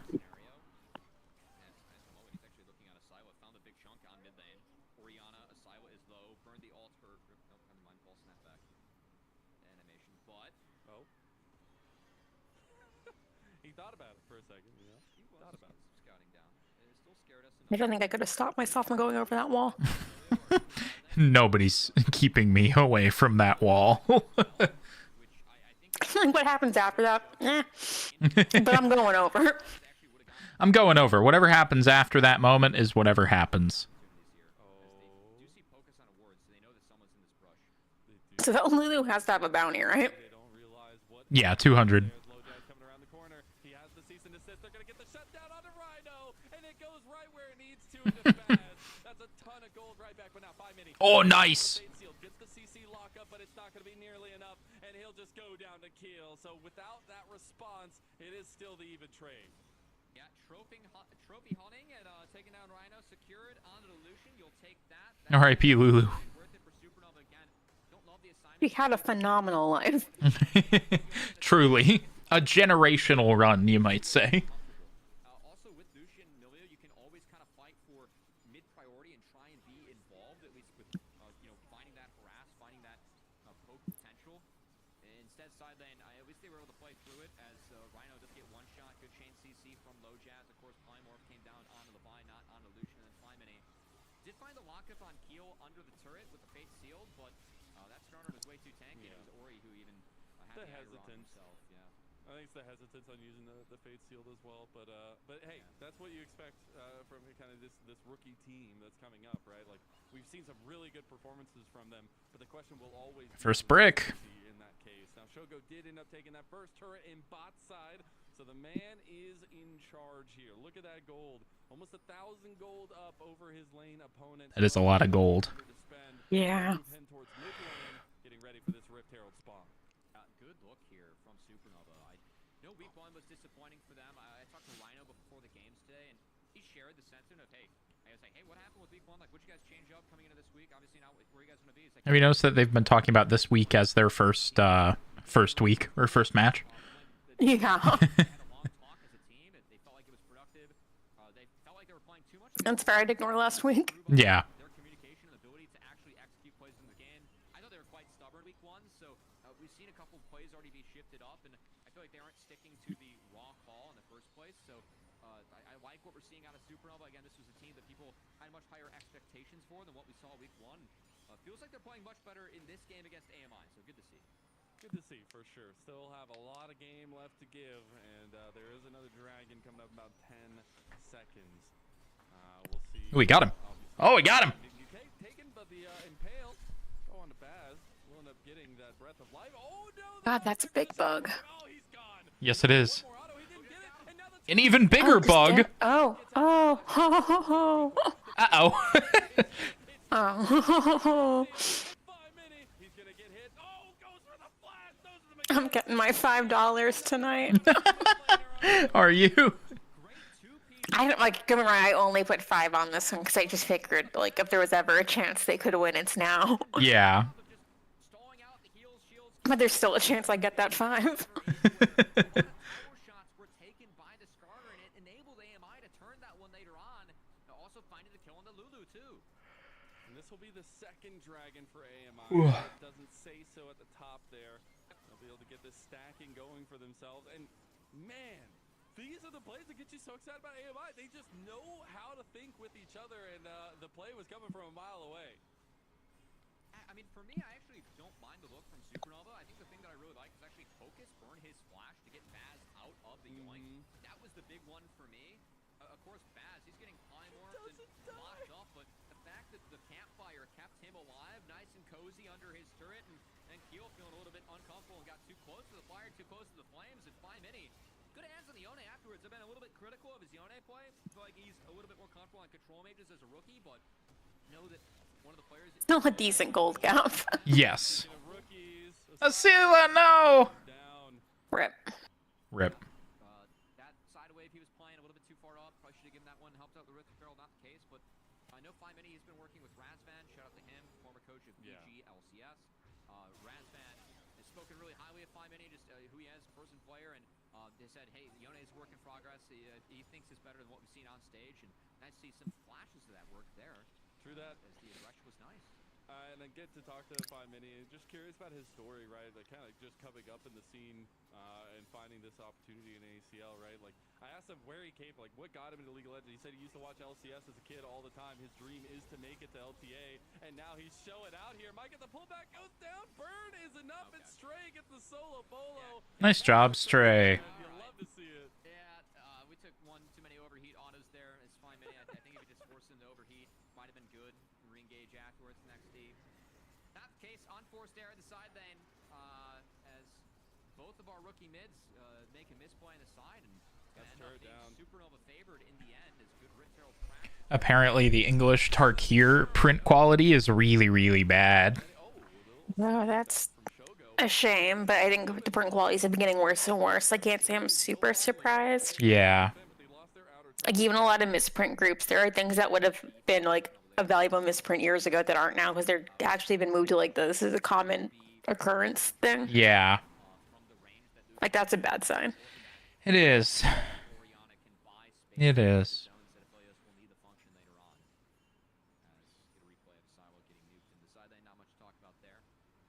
We'll say we have been pretty quiet about the top laners. Each have been doing a decent job picking up their farm. We've seen proactive play from Decoy mid. We saw Stray, get a flash out bot, and also get a kill for himself. So, not in the area we talked about a lot, but still. All right, Otacon is ready. These fights later on is that Aurora pop can always be quite big. It can be. I think even with some of the nerfs that we've seen, the kind of lack of play of the Aurora, it's still very deadly. Fly Mini just trying to go ham right now on the Stray, by the way. I mean, again, just leave the overheat. That flash was insane. Even with that flash over, which was nice from Stray, I feel like he doesn't have enough to kill. Fly Mini doesn't, so just an unnecessary risk there from, I know it's 1 and 3 on the scoreboard, but Fly Mini has had a couple nice flashes in this game. Playing with a little bit too much variance on this pick. You love to see it. I can't really blame him for it. Yone is one of those champs where you just feel OP. Yeah, all the time, for sure. Yeah. And honestly, because 90% of the time you are OP. But I think returning to some of the points we made from draft and kind of the show over here for Supernova, I mean, it's going well. You invested in this guy. He's on 2 items. Baz is right there with them because a lot of those kills didn't go the way of Shogo early. But this composition is so set up for success for this kind of ranged carry setup. It is. I just think that, like, they really, when they have their R keys up, they really have to make good use out of it. I think that's the big thing for me with AMI. I mean, you have Between Worlds, Cease and Assist, Fate Sealed, the culling. All these are really significant buttons. As You well just go as after Lucian. Shogo. Yeah, Lucian needs to use his range in order to really zone out and make Shogo uncomfortable in these fights. If not, keep in mind, everyone's going into Aphelios. It's a pretty happy spot for Aphelios. Meanwhile, Stray maybe an unhappy spot. Slow down. Oh, he's not going to hit Good equalizer. the Vault Breaker. Able to get some decent damage back on the Decoy because of the equalizer. And now you've got the rest of Supernova come down. He's going to use Between Two Worlds to get out of there, get a little bit extra distance. But that is Dragon coming up as well. And that could be a denial of the stacking objective for AMI. I think that you take that if you are Supernova. AMI should give it and probably play around Fly Mini as Baz going to get chunked out by the PTA Aphelios.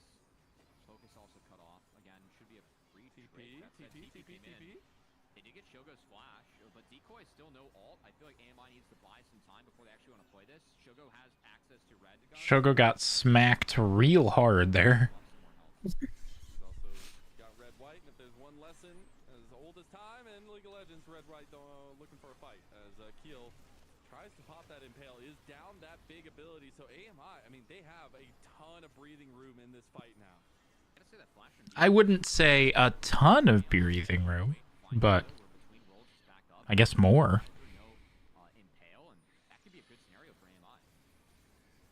Both teams a little hesitant to move back, but we've already got Stray doing the dragon. They're gonna go. He's been, oh, they got it. Rhino, a little bit of chunk damage onto him. 5 mini, unfortunately, split from the rest of the team. Might just be run down. Ends up burning the Fate Shield as a defensive tool yet again. Okay, that's gonna be it. A nice defense. Well, that's Dragon. Supernova. I really feel like AMI had an opportunity to collapse and actually make a play again. Look at the alt keys between worlds just coming off cooldown. Instead, they're gonna exit and play sides quickly. It will be some more farm on the Yone, which is never a Yeah, Shogo having 2 items at this point is pretty good. bit of a missed opportunity there from AMI, where we talked about how impactful their ultimates are. You get stuff like the Impale down, now the Shockwave traded out for the Fate Seal that could be worth in a fight, and just not willing to pull the trigger quite yet. So waiting on some items here for AMI.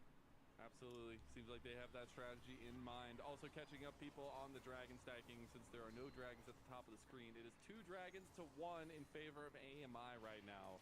And we're going to be on the Chemtech Soul, so something to think about moving forward especially. And we also are on 2 items, 2.5 items now specifically for Shogo. And maybe getting closer and closer to that moment when 5 mini just takes over the game on the Yone. I gotta say, the Chem Soul being drawn, pretty good for both teams, but more mileage for Supernova if they are able to pick that up. Again, Rumble, Skarner, Oriana all have built-in shields, and then you have a Lulu on top of that.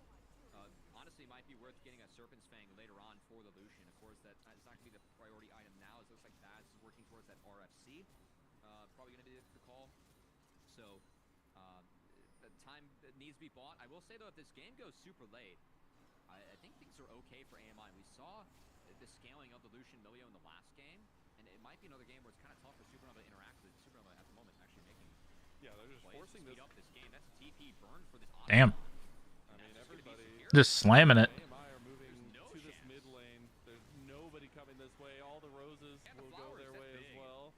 And mid lane outer will be the at least payment that Supernova have gotten for that. At least AMI have gotten. Oh my God, are they gonna get tier 2 too? I would have paid money for them to slam the Baron right after that. Grant experience, and there's a decent experience advantage now over on Yeah. you got like Shogo and Asilo up a level. I know this is pretty close, but I don't think Colomer would have liked it, but I would have. I mean, I don't know. I tend to not overreach, but I think they had the momentum for it. Yeah. this is well worth it and a good play from them, and good to see them work. Oh, Hey, look, a murder. poke it down. Still gets the Hey, look, they killed that guy. Good job, Supernova. They can rip this Baron too if they want. Use the improved blast gun. They want to go on mid lane. They want blood. They don't care about your objectives. Maybe they care a little bit. Maybe they care a little bit.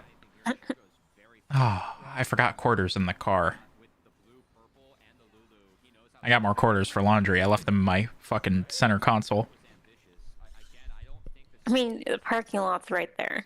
play this is to zone them. It is. Go look at the Baron, which they could have. Oh, but you have to change your pants. Yeah. Well, Well, no, I'm wearing hybrid. Are you in hybrid pants? I'm in hybrid pants. So you're fine then. We have our wish with some good games today. yeah. I mean, the thing about the last. Not even indoor pants will slow you down. Exactly. Yeah, it's real easy. I could just go. But really good pick off there from How convenient, you know? That's why I love me some hybrid pants. Again, Big Show You're a nutcase and I love you. I just pajama pants shouldn't be worn outside. It's wrong. It's not even just pajama pants. You have like a hard line of indoor and outdoor pant. Like, out interacted, but Well, why it's rigid. It's why not should I like wear that you don't jeans think in the they- home, you know? Pat, you changed your pants during a fire alarm. I can't wear the pajama pants outside. I could have died. he's on 3 items. Neither of us did. Doms completed. I'm not waiting if that ever happens again. That's reasonable. Resets out from AMI. Big next break point for me is. I love you. People are gonna think it's really fishy when I get out and you don't. I'll get out. We'll see. I'm gonna sabotage you, Pat. It's not what it said.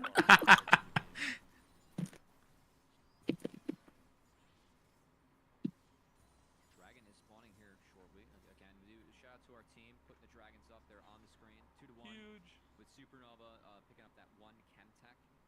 Again, Chemtech going to have a lot of mileage in this game. A lot of shields built in, especially for Supernova. To the likes of which, again, a Serpent's Fang evolution, I think, is not ruled out. The Dragon spawning at 30. Looks like Supernova This is a great gun combo on Aphelios to do this objective. do this pretty safely, at least with ripping it and, you know, trying Oh my god, yeah. to activate it. That thing's gone. The chakrams, man. The chakrams destroy Baron. Potential on the low jazz. Now looking for the fight onto Keel. Keel gonna get I mean, like, RIP Keel, man, but, you know. that between worlds. Oh, Shogo hits the moonlight. It's fine, he's fine. Get Baz the burn. The shield is gonna be enough to save him. Yeah, he is. Might try to get out. They might do so. Decoy trying to flash over the wall. Does get out. Blast cone to safety. They lose the Baron, but no lives. No one died, which is shocking. Is massive. No one can move Shogo, and Shogo with the chakrams was the one moving everyone else in the fight. The green white ended up being a great selection there for Shogo. They really need to get this Lulu a gun. Somebody buy that Lulu a firearm. And it means all the objectives on the map go down for free for Supernova.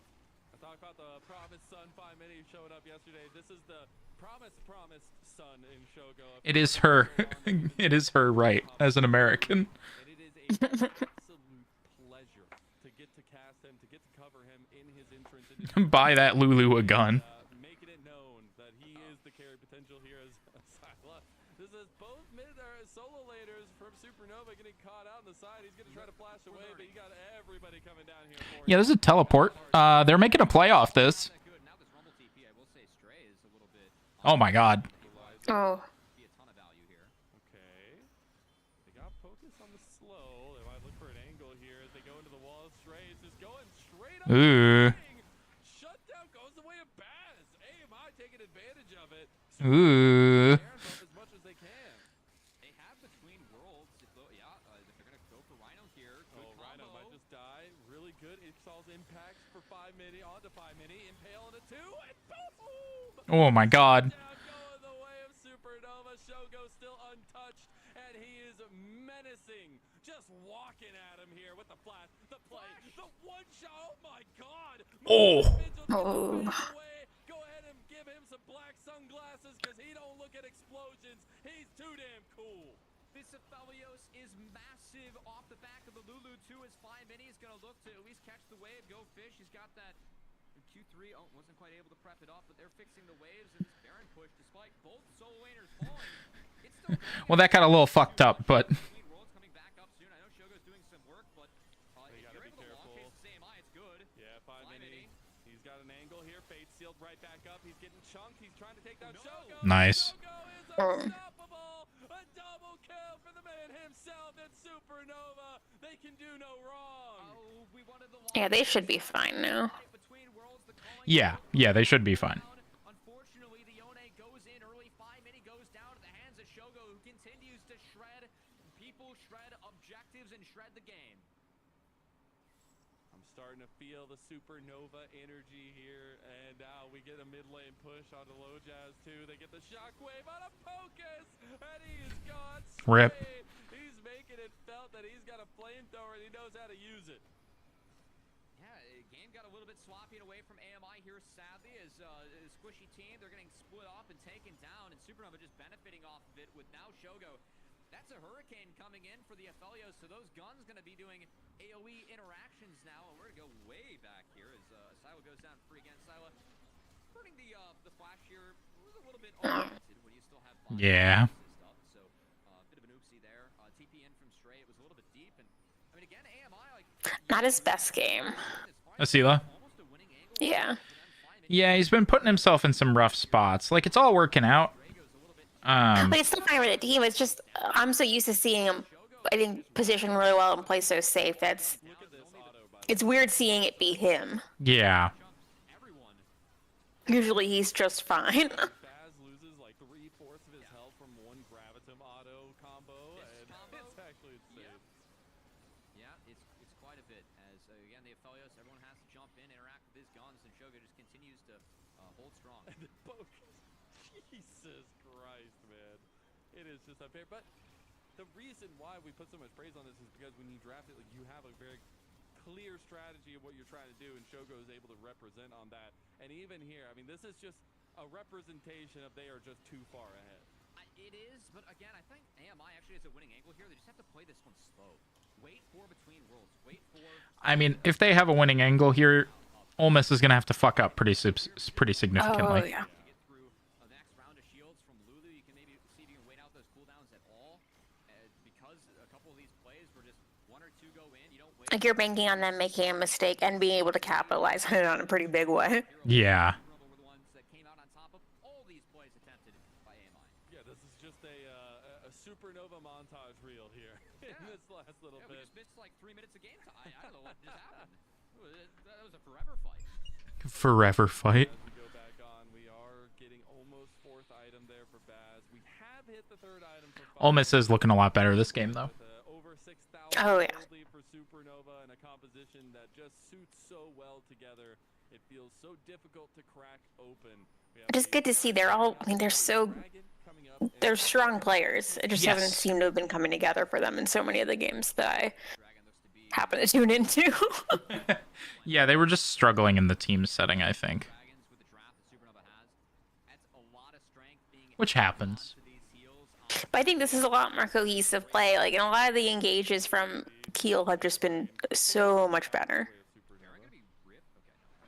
Yeah, he's been doing a good job. now, so on Soul Point here, but they might be able to just push the tempo onto the bear. There's some vision there. They might have empowered him with Clear all of that because it didn't sound like he was calling last time. So maybe they're Yeah. leaning into it more, or just giving him, or they give somebody else shot caller. I would hate to have, like, I don't know. It just feels weird to have your shot caller be the one you swap out depending on what you're playing in. It is odd, yeah. He stole it. Fuck. That was slick though. It was. And like, I love watching NACL because I get to see Keel play. Like, Yeah. that is great. But I do think it's one thing to go back and forth on a player depending on what you're playing in. It's another thing to go back and forth on your shot caller. Yeah. Assuming he is the shot caller. It did sound like he was. It did. Mid lane is gone. They're gonna go for 2 inhibs now. No No way to know for sure. No way to know. Well, I mean, I guess you could find out. he can't get out. Shockwave in there. They do have Like I said, no way to know for sure. Out of the two of us, you have the resources to know. I have just as many resources as you do. You have more resources than I do. doesn't stop with the last second. I'd have to DM someone. All you have to do is also DM someone. Yeah, you know him better than I do. I don't think I do. I think you do. I like Collimer a lot. Barely know him. Yeah, And I also barely know him. Yeah, but you like work with him, kinda. So you know it's Hardly ever. Back there, but look at this play from it's Varsity is not my monkeys. it's more than I work with him. Say that now before you vote him in on C-Law. Make sure they know there's no connection. Well, I don't. Truthfully, I don't know. I don't know what I can say about that, but full builds for Supernova. Big man Shogo. nice guy, good team. Definitely didn't pay you to say that. Or, vote in any way whatsoever. He didn't. It's weird you keep saying it like that. Just making sure that people understand. There's no bias here. Yeah, it's just one of those why do you have to say it things, you know? I don't think anyone's taking it like that. I'm taking it like that. This is more about you then. Does it? I think so. Yeah, big Baron buff push here by AMI trying to get some of the side lane gold. Theoretically, you know exactly what the situation is. I do. So you should worry the least. Oh, Yeah, just give him the bottom tower. That's fine. Yeah, Dev note it was coveted. Shogo goes they kidnapped their jungler. That's fine. bot lane. This is Oh, and now they're in pursuit. AMI. You might be the Apex Mission Impossible. Need for speed, hot pursuit. Apex Predator on this Summoner's Rift right now. I think his name starts with S and ends with O, and Shogo looking for more here as well. Decoy. Do they get out of this? No. Then yeah, I would say I took the turret then died. Oh, yes, If they I'm do get dying out. either way. Okay. Look at it, then you could blow it over. It's not enough there. He didn't even burn his ult, but had some nice super mega fire kicks that kept on preventing Skarner from eating, and then Baz actually went in onto Asiwa. Ooh. Speaking of going in onto Asiwa, that TP was unwarranted. 5-mini. He saved his ult, able to hit it, and another oopsie coming out from one of our rookie mids this game. That is tough. That is very tough. Very, very, very tough. We're going to get the reset now for Supernova. Unless they want to stick around, but they're going to reset in potential for that soul. He's not up for Dragon now. That's so bad. Props That's to so 5-mini. tough. Look at Asiwa has flash. That is unfortunate, yeah. Fate sealed. Right when he lands, no chance It's the to practice. flash. Beautiful from 5-mini. Well played. It's a little funny. It is a little funny. Nonetheless, as well, That's AMI big. Like, this is pushing Chem's over. soul. If they prevent Chem's soul, that's a nice buff. Like AMI needs this. They can move over, but I mean, the initial push is definitely going to come from Shogo. He is very strong. Look at that, two shots on a Pocus. Now 5-mini caught out. Gonna have to flash away from the impale. Shogo wants him. Shogo knows, and Shogo goes dominant. He's looking for more in a Baz. He's gonna dash away. Low Jazz is there. Decoy has a flank. They go onto Shogo. That makes sense. Maybe they can get him. Nope, he's fine. But Shogo is unstoppable. Shogo is the one, the only, the carry for Supernova, and he's gonna ignite that Supernova into a triple kill to get them this win and go to match point. Yippee! Alvelio's pick, big first map win for Supernova in NACL. This split off the back of their carry and Shogo. They needed this. They did. Rhino, you know, on the loop. This is great for They're looking a morale. lot better though. I'm super happy to see that. Yeah, this is Like, great that for felt like morale. team play. It did.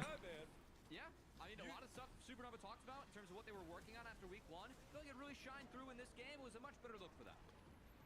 I'm just saying, if Supernova ends up making Super Miss or Ol Nova merch, we better get some for free. I was just gonna sue. I wasn't joking about owning that trademark. Did you actually file the trademark? That's $300 I ever spent. I told you I am making bootleg merch, so like clearly I have no tight morals about this one. You did say that. If they won't make a windbreaker, I'll make my own. Anyone from Supernova sees this, make a windbreaker. I like that pick a lot. And they I Send, buy a supernova windbreaker. send it to Diane, she'll wear it everywhere.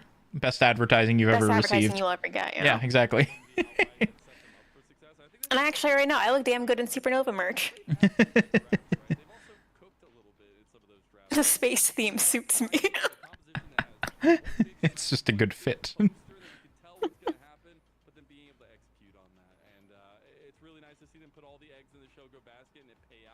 I think there were some moments where you want a little bit of stability from the solo lanes, and maybe that's what we get in game number 2. That's it for game 1, though. We'll see if AMI can push us the distance here after a short break.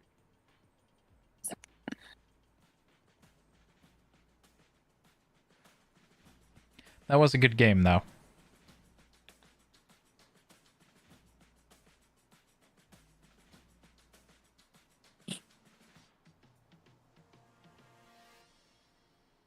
Yeah, no, it was good. I liked seeing supernova play. I didn't think it was a complete stomp either, which is good because like I didn't want to see a boring game either.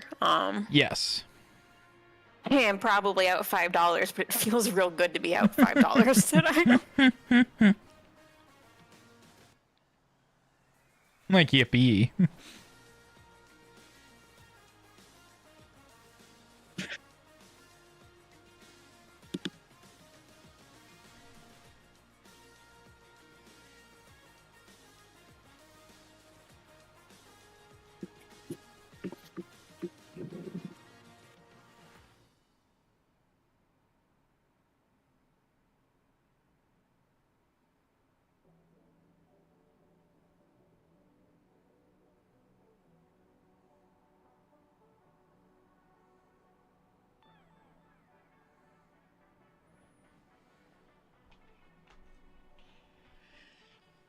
I did realize that they don't actually say by Liga Ace, even though Liga Ace is the group that does their stuff. It just says by Ace. I don't know, something branding. I guess.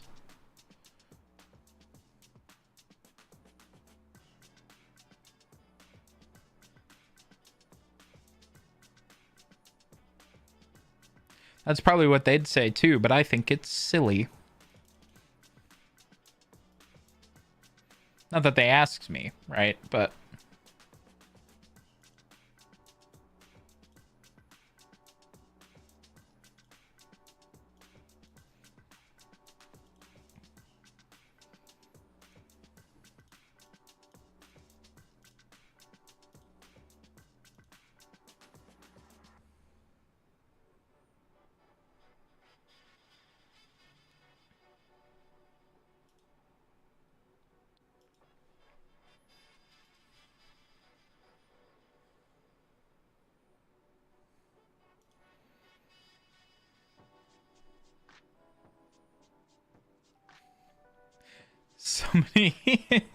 somebody responded to Antor's tweet saying, "You have no idea what you're talking about. This man was nominated as Director of the Year." Oh. Yeah. Poor Brian. I don't know him, It's but one thing he's... if you just don't think they're worthy and don't want to vote, like, or support Yeah. them in any way. But like, I don't know. At what point do we think it's inappropriate to keep dogging on the same people? You know? Right?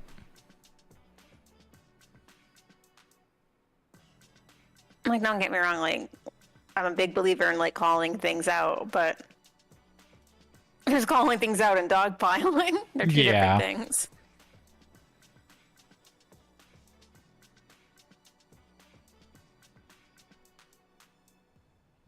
And I think we have called it out. I think we're all on the same page.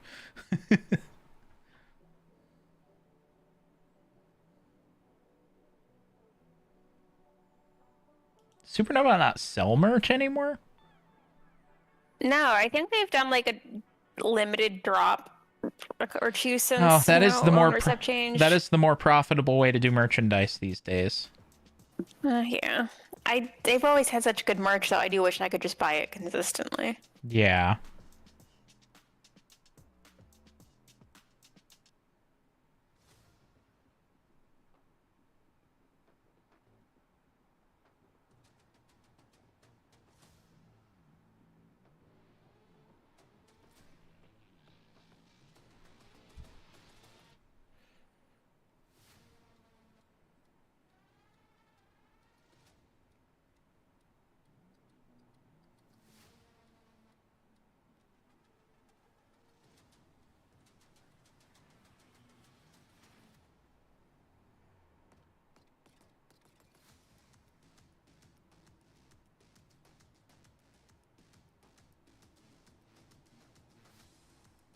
I mean, that's like beleaguer a point, but like the exact phrasing of no, I'm not gonna defend it, but like it's just weird how this isn't just again like being like, oh, fish are bad. This is just seems extreme. Yeah.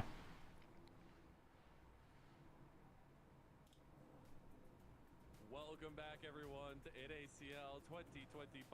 We're in the last series of day 2 of week 2. Supernova get their first win.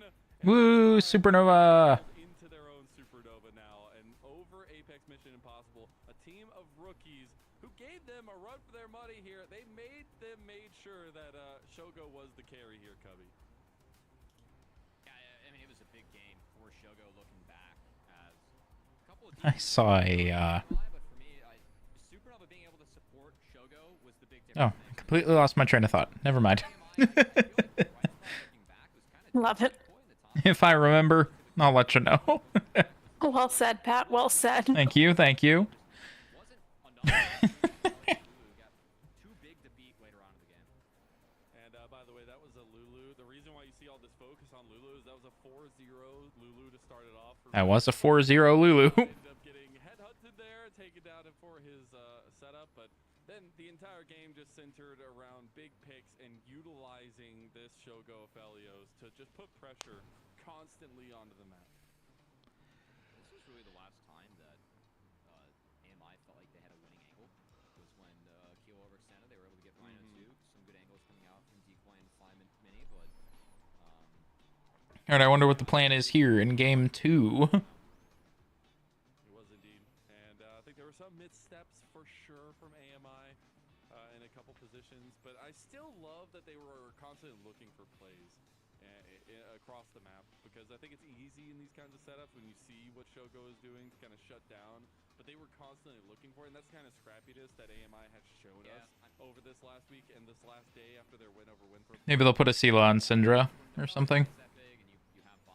Yeah, you just go hunt the sideline. So I wasn't surprised AMI at least played that one out correctly, but yeah, well, I mean, it wasn't enough. And again, this It's one of those comfort picks, right? So Yeah. in these fights, It's almost being back in 2023, man. I like yeah, he was so big in some of these fights. And I will say, I felt like he's gotten sneaky buffs here and there, and I just appreciate Shogo pulling like being able and willing to pull him out in a game like this. oh, that damage from Shogo on the Vi there was huge. Feels nice. He got scary, honestly. Yeah.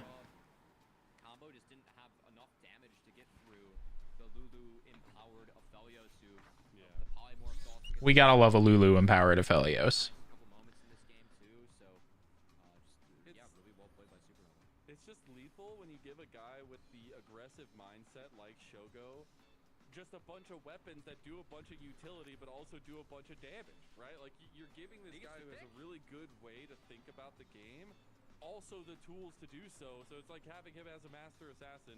A couple of these plays were really nice from AMI, right? That steal from Low Jazz was massive. I mean, it delayed the game by a ton, but I don't think it mattered in the end because Shogo was able to do it. This was the big one for me. Like Fly Mini had to burn all to get out. And I feel like AMI, they messed up their setup where they had to burn tools to get themselves out of it. And then you're gonna see they go on to Shogo. They throw everything they can onto him. It's just not even close to being enough. They really needed the Yone over the top. They really needed Lucian to collapse in. But that protective shell. I know teams deserve prep time, but I want draft now. It's my draft, and I want it now. It's massive because this is their first win. Like, let's go, guys. Roll it up. You have to know what you're picking already. Both their last series, so to be able to kind of bring that back and finally feel what it's like to get that victory screen, at least on the NACL level in the competitive matches, must feel really good. You know, these guys thrive off emotion, right? And sometimes good, sometimes bad, but trying to utilize that as momentum forward is what I'm looking at next. Winning always feels better than losing, so hopefully Supernova is able to channel some of that energy. I mean, Rhino said it before, so I can't blame him with that one. But yeah, it was a good look for Supernova. And again, I just appreciate how week 1 they didn't look good at all. And I feel a lot of what Rhino was talking about, like, hey, we play like a solo queue team. Hey, we need to make more set plays, communicate more as a team. And it was kind of a wake-up call for them after week 1. That's good. That's good. It was a wake-up call for them after week 1. Yeah, right. I'm glad they woke up. We were expecting to see a little bit this season out of this team. And especially, he's It's a photo of Neil saying just got diagnosed with sweetheart syndrome. It's terminal. it is interesting to think about like the differences in that bot lane and where now we know that Supernova's focus is going to be, and it's about setting up Shogo for success into Baz. But Baz is no slouch himself. I know he's a Jhin enjoyer, he's a Jhin lover, so that makes me happy. But Well, I think we've always known that Supernova or Ole Miss will focus on bot lane, right? Yeah. To, of course, on Supernova, Coach Calmer, and then Coach Dr. Hyphy and Tea Time helping out with AMI. Two people that I know Lojaz is actually. They really gotta fix the coach names. So, that said, the shift up of sides is going to mean the Fury Gwentax likely to have to be paid by Supernova. That's just killing me because I think from like a production standpoint, that should take 2 seconds to fix, right? For the vast majority of time. Unless it's linked with the pick ban thing. I will say the Talia being banned, my eyes go a little towards If they made it all one, something like a Callisto or be a bit more of a pain in the ass to fix. value. Maybe they're trying to open up a pick like that. That seems like a flaw. Oh, it would be if that's how they did it. I really want to see Phi Mini kind of grow into his own in this one. I think the combination between him and Lojaz has been probably the strongest pieces, at least in terms of what can carry this team over the edge for victories. We do get the Renekton final ban from them on that blue side. It's going to be the Gwyn ban as well by Supernova. And it's going to be first pick and best. I think 100%. that Talia Renekton is trying to protect this. Other options, of course, you have the Jace, and a team pick Poppy is nice, but I like the Maokai pick from Keel. Not only is Keel able to play this pick well, I'm still a big fan of Maokai in the jungle. It's been a big pick for Lojaz in AMI, so a bit of a deny as well. As of course, this Ambessa, I gotta say, it is a flex pick with Fly Mini, who did show a pretty impressive Ambessa. Definitely the best melee I've seen out of him so far. Played it really well in a loss earlier against Conviction. And it was a very, very interesting game. Jace, Maokai, 1-2. The Sejuani is the pickup for Lojaz, so they'll go with that kind of Ambessa 1-2 punch there with the first 2 picks for themselves. I'm expecting more poke, more prodding from the side of Supernova, and much more utility. Maybe I'm so bored of Sejuani. That's fair. The Misfortune gonna layer in some AoE damage for AMI. If the team before you plays it, you also shouldn't be able to play it. Cross series fearless. If it's played on the day, you can't play it. Sucks to be last. Sucks to play in the last match of the day. Really tanky. You're kind of a drain tank. You're just fishing around for charms. Your positioning is always really good in fights, so you lean on a lot of that. We'll see if that's the pick for a silo, or if you go for more of the traditional Malignance. We're going to R as much as possible to try and find the one shot, but I think there's a lot of value to that new build coming out for Supernova. A little bit curious though, they just didn't grab an AD as Ezreal would have been. A mysterious dark side user in Tales of the Underworld quote tweeted, "Do you guys think it's tech?"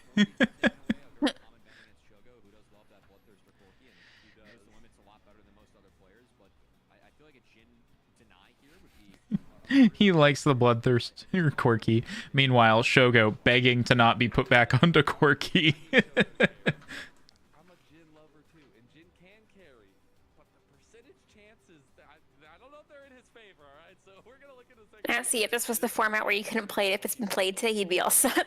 He'd be good to go. 4-5 mini as well, and the Malphite ban too. So maybe thinking there could be some flexibility where this Ambessa is gonna go for AMI. And now into the second phase, what are they going to say for counter pick for Supernova? I gotta say, I mean, you pick AD here. I know it's Shogo, so of course we don't get Jhin, we don't get Ezreal. We get a Jinx. We get what we needed from this guy. The carry. Now, this comp just kind of shifted. It's going to be about Maokai controlling space and trying to get resets for Ahri and the Jinx. I gotta say, I think a good time for Ornn or Sion in the top side if they actually want to shift that Ambessa mid. Jinx! Be a tankier team and prevent resets. My issue with that is MF isn't exactly that DPS. All right. So who is defending the Jinx? The Maokai? I guess? You need a little bit more of a front line, I feel. Oh, God. It is going to be rampant for them. You're looking at massive circles, massive Venn diagrams, and they might be of death because that is their initial setup, right? You have Renata. I would really like Renata for Rhino here. I know it's like Nico wins against it in the lane matchup, but everyone's going to try and dogpile. That hostile takeover could be massive. That said, it's Oh my God, it's Maokai support. Oh, yeah. is a flex pick on this team, so they're going to put the Maokai bot, try and survive Or this lane, and then take the tank buster. it's Ahri support. He feels really happy about the champions that he's seen. And they're putting Jace mid and Wukong top. Really well with the tanks that are showing for AMI. I don't think they're going to do that, but now we saw a massive difference. we should put that bug in their ear for the future. Supernova early. I feel like maybe this time it's more of a bridge built by these solo lanes, and especially I came here to say bad words and chew bubblegum, and I'm all out of fucking gum. All right, well, that's good to know. Yeah, and, honestly, we're going to have to see if Supernova's up to the task. I will say when looking at this roster on paper, we have a lot of Oh, God, I can't be mad when I see that Poro's face, though. Right? in NACL, less so for He's so clearly just happy to be here, you know? Silo being a rookie, and Stray does not have the same strength as Shogo's. This is the Shogo team. So, good chance for Supernova. They showed what they were working on in Game 1 from over the past week with some better teamwork, but we'd love to see the solo laners step up as after that Game 1, still hoping to see a little bit more from them, then. want to see another series go 3 games, please. That's what I know I want. I want more games. But I don't I think AMI have want more games. I've had enough games. been trying to have I have. centered focus around I think this should be not an easy win, but an easier, more clear-cut win for Supernova / Ole Miss. So I want Yeah. to see it, and I have other things I want to do tonight. Rhino coming over here as a 5 minute might lose a little bit more. I got a haircut. No, boy, do I have gray hair. Yeah, you and me both, Connor. And which team do you think needs to be? I'm going to be gray before I turn 30. I mean, I think Asila and Keel potentially. For sure. I think it has. Well, Asila actually doesn't really get to move. For me, it's mostly Stray. He's the one lane that's actually winning early on, whereas Ari's kind of trying to survive. And the MF Nico should have push. For me, the real focus should be on the AMI team and Low Jazz because Ah, the double misfortune bot lane, the classic. does not have the damage later on in the game to really be the same threat that Jinx is going to be. And this is a game where there are a lot of things that interact pretty well with MF, whether it's Maokai threat with the R, Wukong as well. So Bad's going to be under threat later on. So for me, really important that AMI get off to a clean start. This comp needs a lead if it wants to function later on.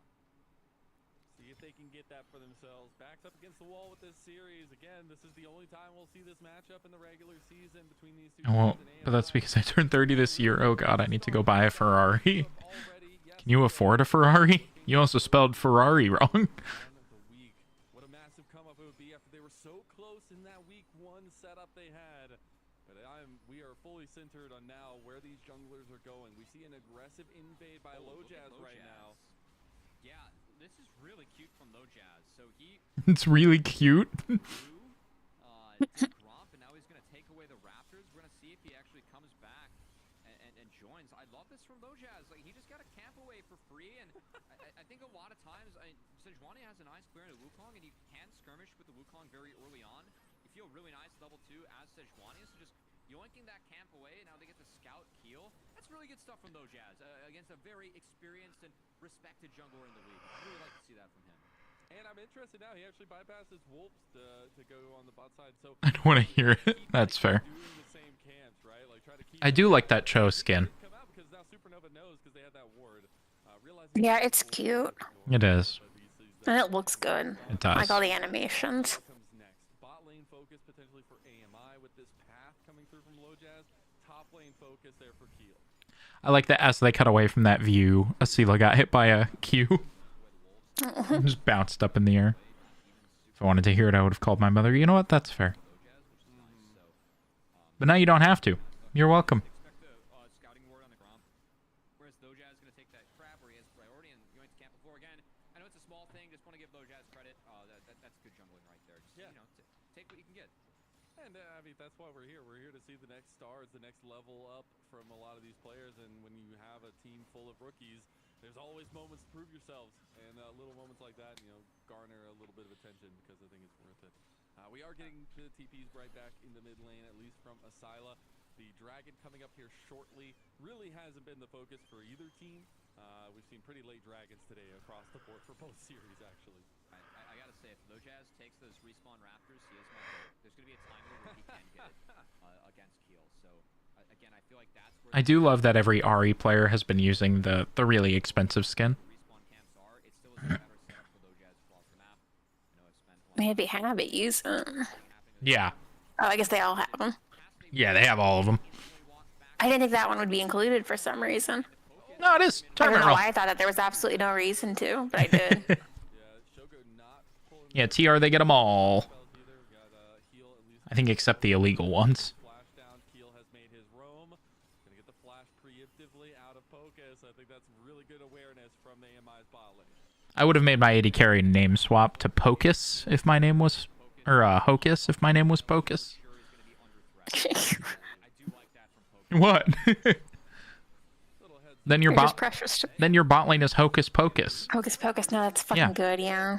Think of all the merch. Actually, Goated, he gets the Krugs too, by the way, because he skipped over the Raptors, he might be able to. You could do a very lucrative brand deal with the city of Salem, Massachusetts. Yeah, it's gonna be Trader Raptors. They'd love that. Freed from Keel, some Maybe. Would they? Mm-hmm. back and forth. and again, you They're getting into esports, right? like Low Jazz, coming up in the scene now, really well regarded by The city of Salem. now with that kind of really No, the college, get the mid lane focus on which is in the city of Salem. to go through because the spirit That's true. now Asila can use it on the It's student run, though. misses the point blank charm. They built them a facility, though, no? Of Asila. Yeah. Here comes Keel though. Yeah, so, you Plenty know. of student run programs with facilities. Oh, I didn't know that. I think it might be under campus rec, as I understand it. So I Oh, think there's okay. staff overseeing the facility part of it.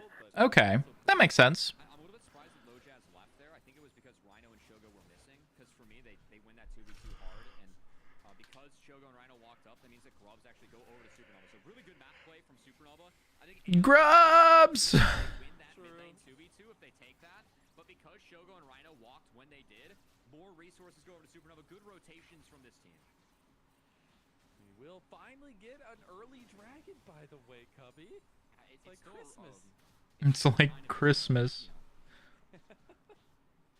Don't you downplay a dragon, all right? No, They're it's, important too. It's, you know, it's the second prize. It's silver medal. It's not quite the pity prize, but it is the second medal. Yeah, I will say too, they might give the stack over to Fly Mini. Yep, but That makes sense. This was a really expensive Drake take for Lojaz because Keel has really taken off in the jungle now. I know it was a fun cat and mouse with the first clear and the second, some trades going on, but Keel, he denied the Raptors. He's going to steal away the blue and might even look for more Lojaz because he was taking a while on that Drake, didn't have the help of his bot lane, going to lose his blue buff for it. And he's falling. I mean, he will still have to clear, right? He's still coming back out, but Keel's going to have respawns coming up as well, and he's up a pretty decent amount Keel's up big. over the Sejuani. Oh yeah, he is. He's killing it. The Sejuani doesn't have fast clear speed, but when Wukong starts getting ramping, and especially once this first item comes out, it's going to be really difficult to deal with Keel around the map. It was the choices made, right? It was. Keel is a very good jungler. He punished appropriately, so good to see. Also, in case you guys aren't familiar with this Cho'Gath build, I feel like you are, especially if you're playing solo queue, because this is the build that's very popular in solo queue. It is move speed Cho'Gath. You lean on the base damage of your Q. Sorry, what? Move speed Cho'Gath? To pretty much try and one-shot people in the mid game. I haven't seen that. It's the meta, Pat. Is it? Oh yeah, it's all over the place in Korea. Is it? No. Maybe? No. It's places. What places? Places. Glacial Prison went wide there. Decoy going low. Lojaz now trying to get the kill back up here in top side. Ends up getting that permafrost down to Keel with a walk. There's always someone out there playing something awful, so it's not that unlikely. Yeah, that's fair. Jazz might have been able to push a little bit harder. I wasn't exactly sure there. Not quite able to find that one. As looks like a silo will be going for that traditional one-shot Ahri build, so definitely priority on finding the bot lane and interacting with that. Speaking of bot lanes, credit to Supernova's bot lane again. The Jinx and the Maokai very far behind in this matchup, but Shogo and Rhino are doing a pretty decent job at least. They're behind, but this is a very acceptable deficit given the laning advantages that MF and Nico have. That's the interesting part here when we've seen so much focus on this bot side for the earlier game as well, and now we're getting a little bit of a different style of that kind of push coming through in favor of AMI. How they utilize it, I think, is the most important part. And right now, both junglers at least feeling okay with letting time tick by, letting these camps just be the farm central point. But there is the question of Grubs coming up in about 1 minute and 15 seconds, and would be Grubageddon for Supernova. Grubageddon? Oh, I'm using that. I like that a lot. Try and find a reset where they This is Grubageddon. potential grub take. I think they got news. Yeah, looks like their pings go on to Keel. They know the Keel's on bot crab, so that is good scouting from AMI. I will say, Lojaz is going to probably want to reset before this grub fight, so expect him to base soon.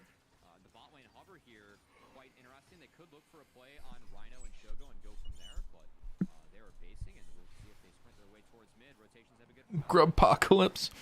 Grubamanjaro. Yeah, they have their sights set on the second grubs. Grubtacular. Still one of the best skins of all time. We are getting the adaptation for both teams, at least. Grubillionaire. I think AMI might be a little bit It's just all the Halo kill streaks, just with Grub. get their bot lane up I this don't side. know. They stayed away too long for sure. I mean, MF, you have the strut passive, but you're late at the moment.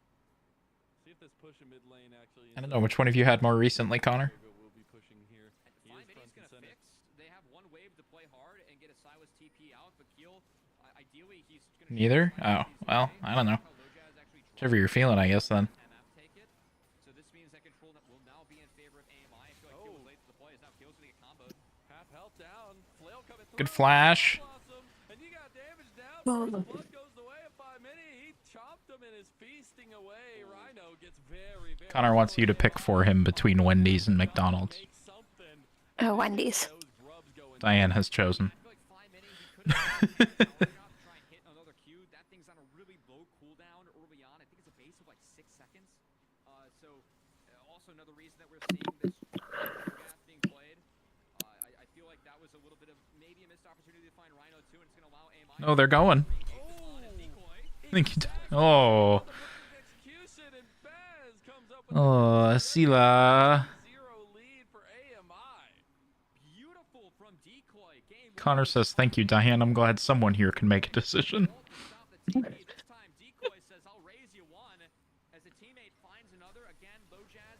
That's really made me want a chicken nugget, though.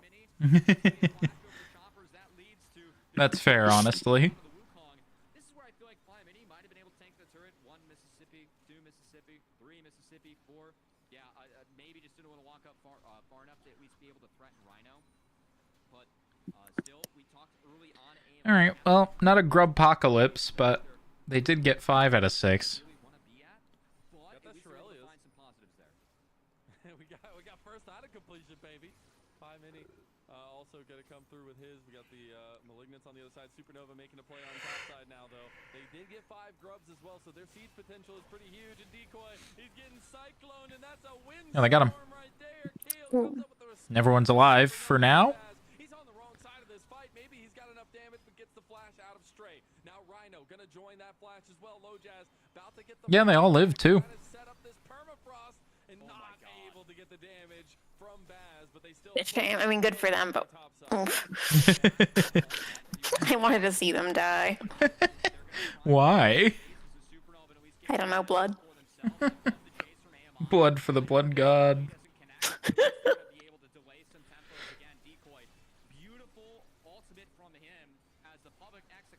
My loyalty does go away if I just think I can see a Slaughterfest.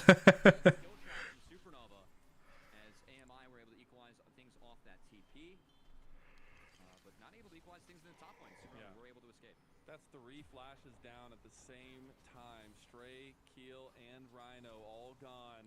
I have to think about that in these next little fights, especially with that Rift Herald coming up shortly.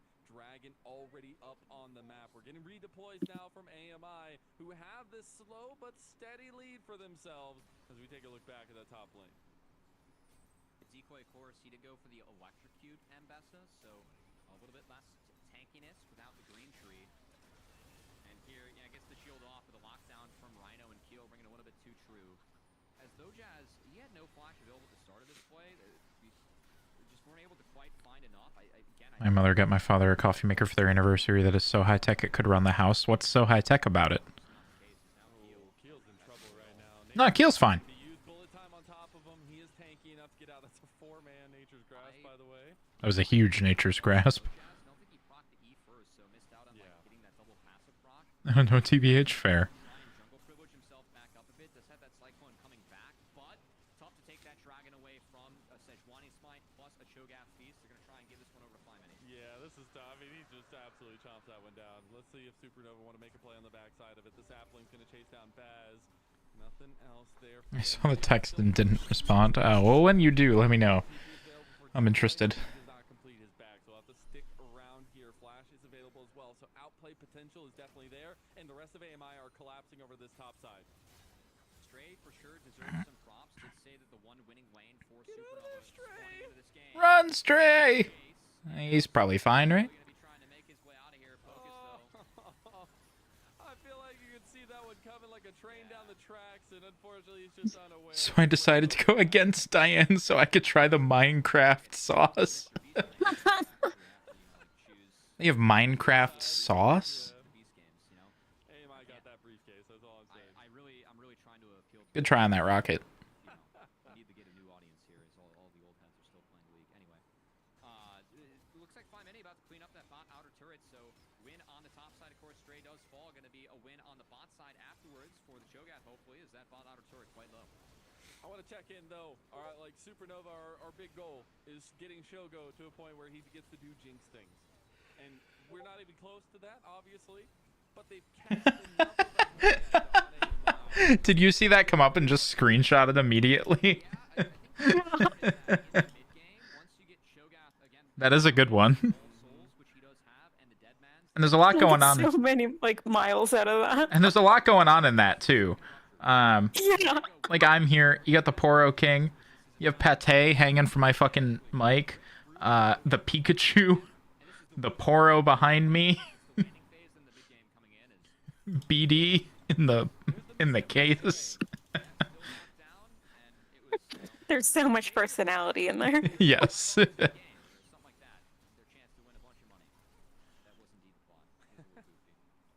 I might crop it a bit. Why? I want to make sure people really embrace like the feeling of that expression.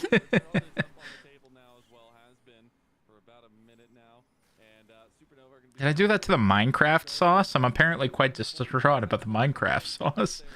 I don't know. I don't know either. But if we base it on that image, I was pretty distraught about the Minecraft sauce. It's called It Nether was around Heat. that time. Yeah. Because it's gonna heat in my nether? No. Well done by Flymanny. You'll take the offer Russian trade any day, and again, that's a timer that you can at least look to punish. Of course, AMI looking elsewhere. All sides set on that Riptero with Supernova look to be given. Seems like that's the case, and without the grubs stacked, AMI's push with that. That's my one for the day. That's good. I didn't want another one, so. But honestly, you'll take anything you can get in terms of AMI's push on this map because they have a small lead, but we said the entire time we want them to have a bigger lead with this kind of composition. The meatball soup that this team can be. They will end up getting that Rift Herald, maybe taking down one of the standing turrets. There are none taken so far, so first turret still available to either side. Like what Flymanny's been doing too. He's been. You like his googly eyes? Yeah, I do. Do you like his googly eyes? I do like his googly eyes. It's a perfect skin. It is. As well as I think the big frog just went over to the Cho'Gath. So they're trying to stack up that health, that passive. It really is. Continue to keep himself big on the Rift. Does have the most economy to his name. Look at those CS scores. Flymanny. Not hard to see at that CS as the Cho'Gath, but still, the fact that he's up this much might be important later on. I don't know. I just think when you have 6 eyes, it's just kind of unfair. I mean, he's got literally 6 googly eyes on that thing, and he's just able to see everything. Maybe it's going to make the difference, as that second item does end up coming through, and you do have a little bit more speed given over to 5-Mini as well. And they're just giving bot turret to the minions, I guess? They've earned it. They worked hard for this. Not hard enough. I guess not. Losers. They actually get the charge in the turret, maybe going down. First turret going the way of AMI as well. Maybe they end up getting somebody with a little drip from Low Jazz, but it's a pretty tanky Jace there, not going to do anything in it. I need Supernova to win just because I don't want to watch a game 3. That's fair. I'm trying to go play WoW. Like anything else. That's fair. Well done to utilize the kind of utility that Rhino brings to the comp. I think that's why we see the Maokai. I was thinking about learning to play Shadow Priest. With the amount of utility that the saplings give. Turret number 2 goes That sounds fun for you. Yeah. Dragon is the take-up. Diane, I promise you could watch this and play WoW. Honestly, I think I probably could. It just felt disrespectful. Oh, wait. No, that's huge. Shogo wasn't doing anything in this fight. It was all Stray. He didn't even really do damage.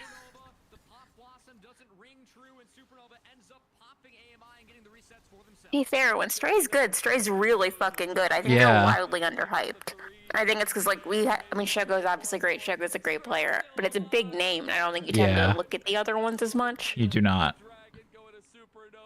And the playstyle of the team is very Shogo-centric. But yeah, that was all Keel and Stray in that fight. Like, Shogo did barely any damage. He wasn't in range for most of it.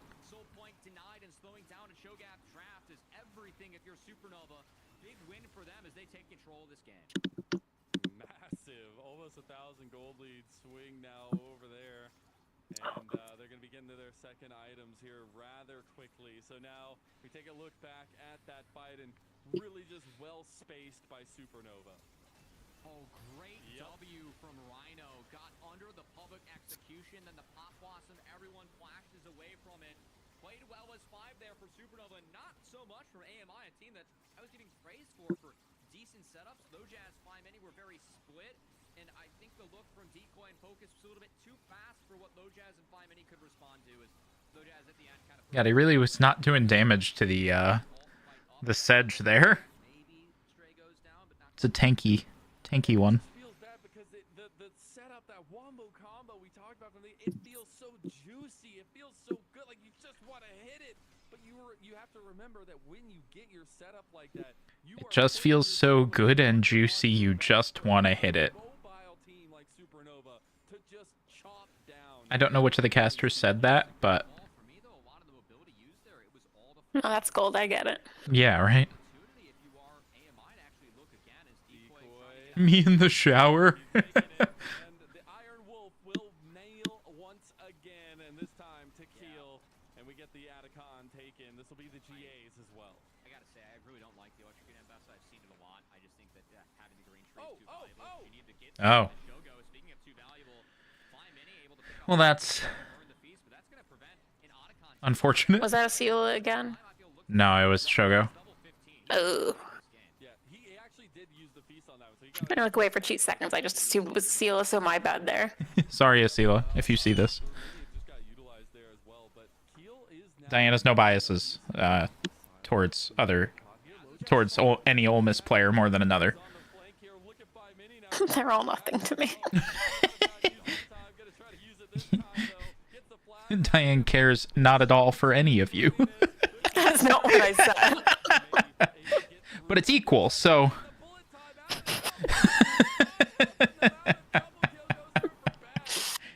They're just literally not my monkeys. I have nothing to do with these people. Except for the ones I do have something to do with. And now they're monkeys. Another forever fight in this series, and it Very gifted monkeys.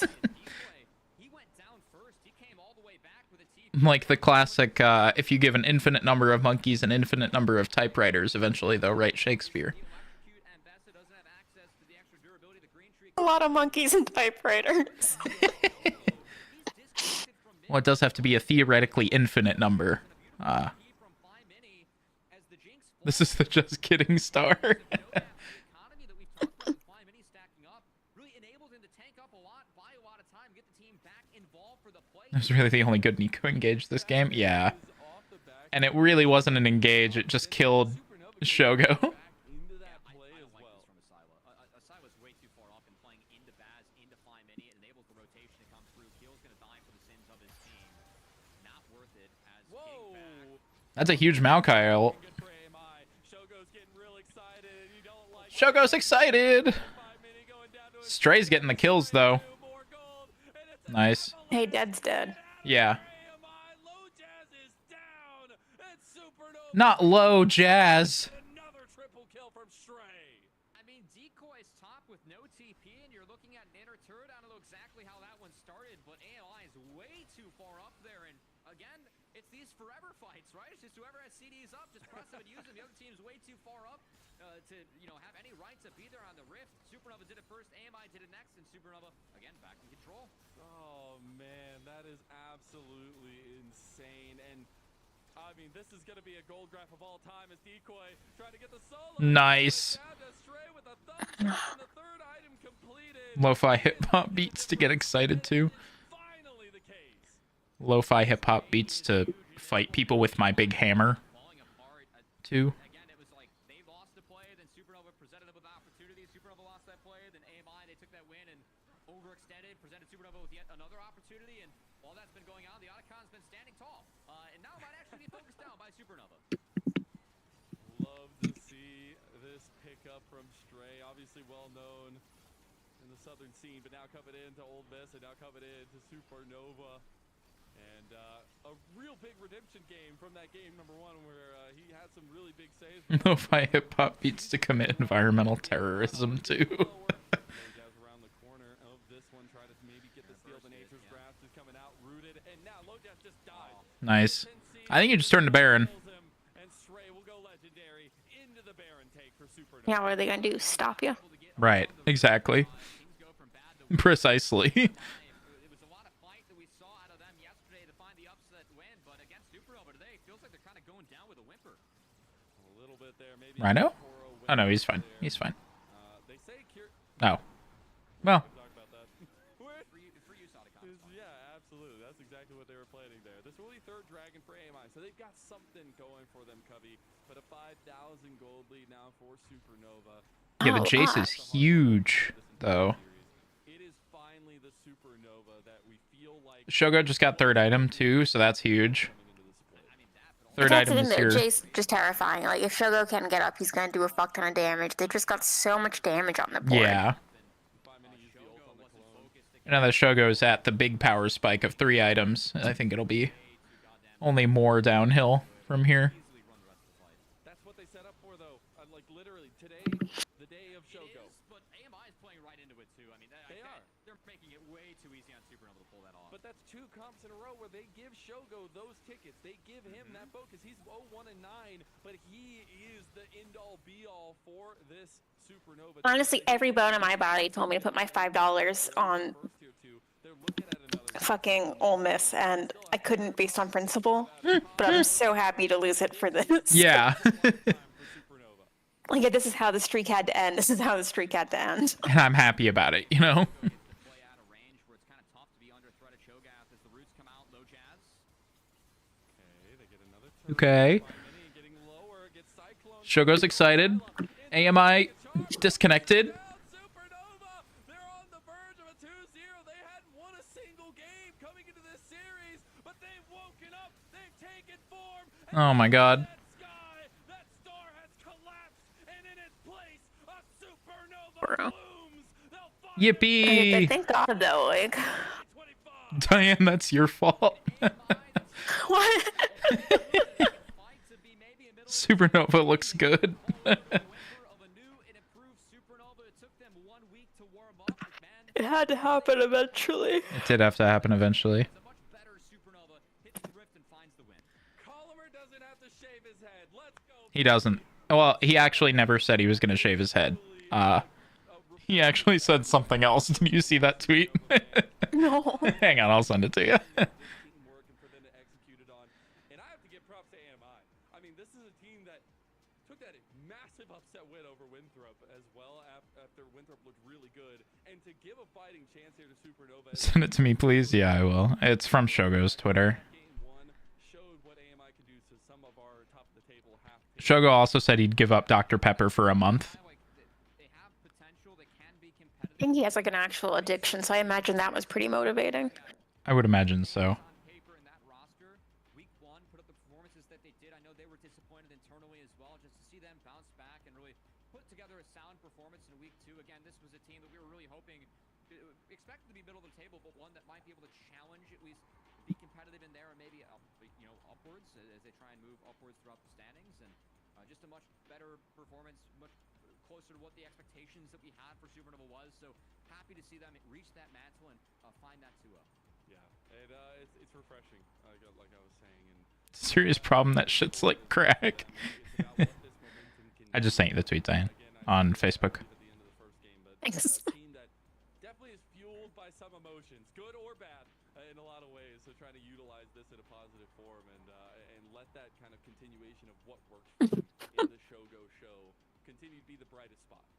And to be fair, like the good and bad, I mean, again, I think being in person, being on the college campus, Rhino said they had a big team meeting, sat down, talked. All right, everyone. Thanks for tuning in. And as Zumuto said earlier, like when you're in person, you got to solve Pretty funny, right?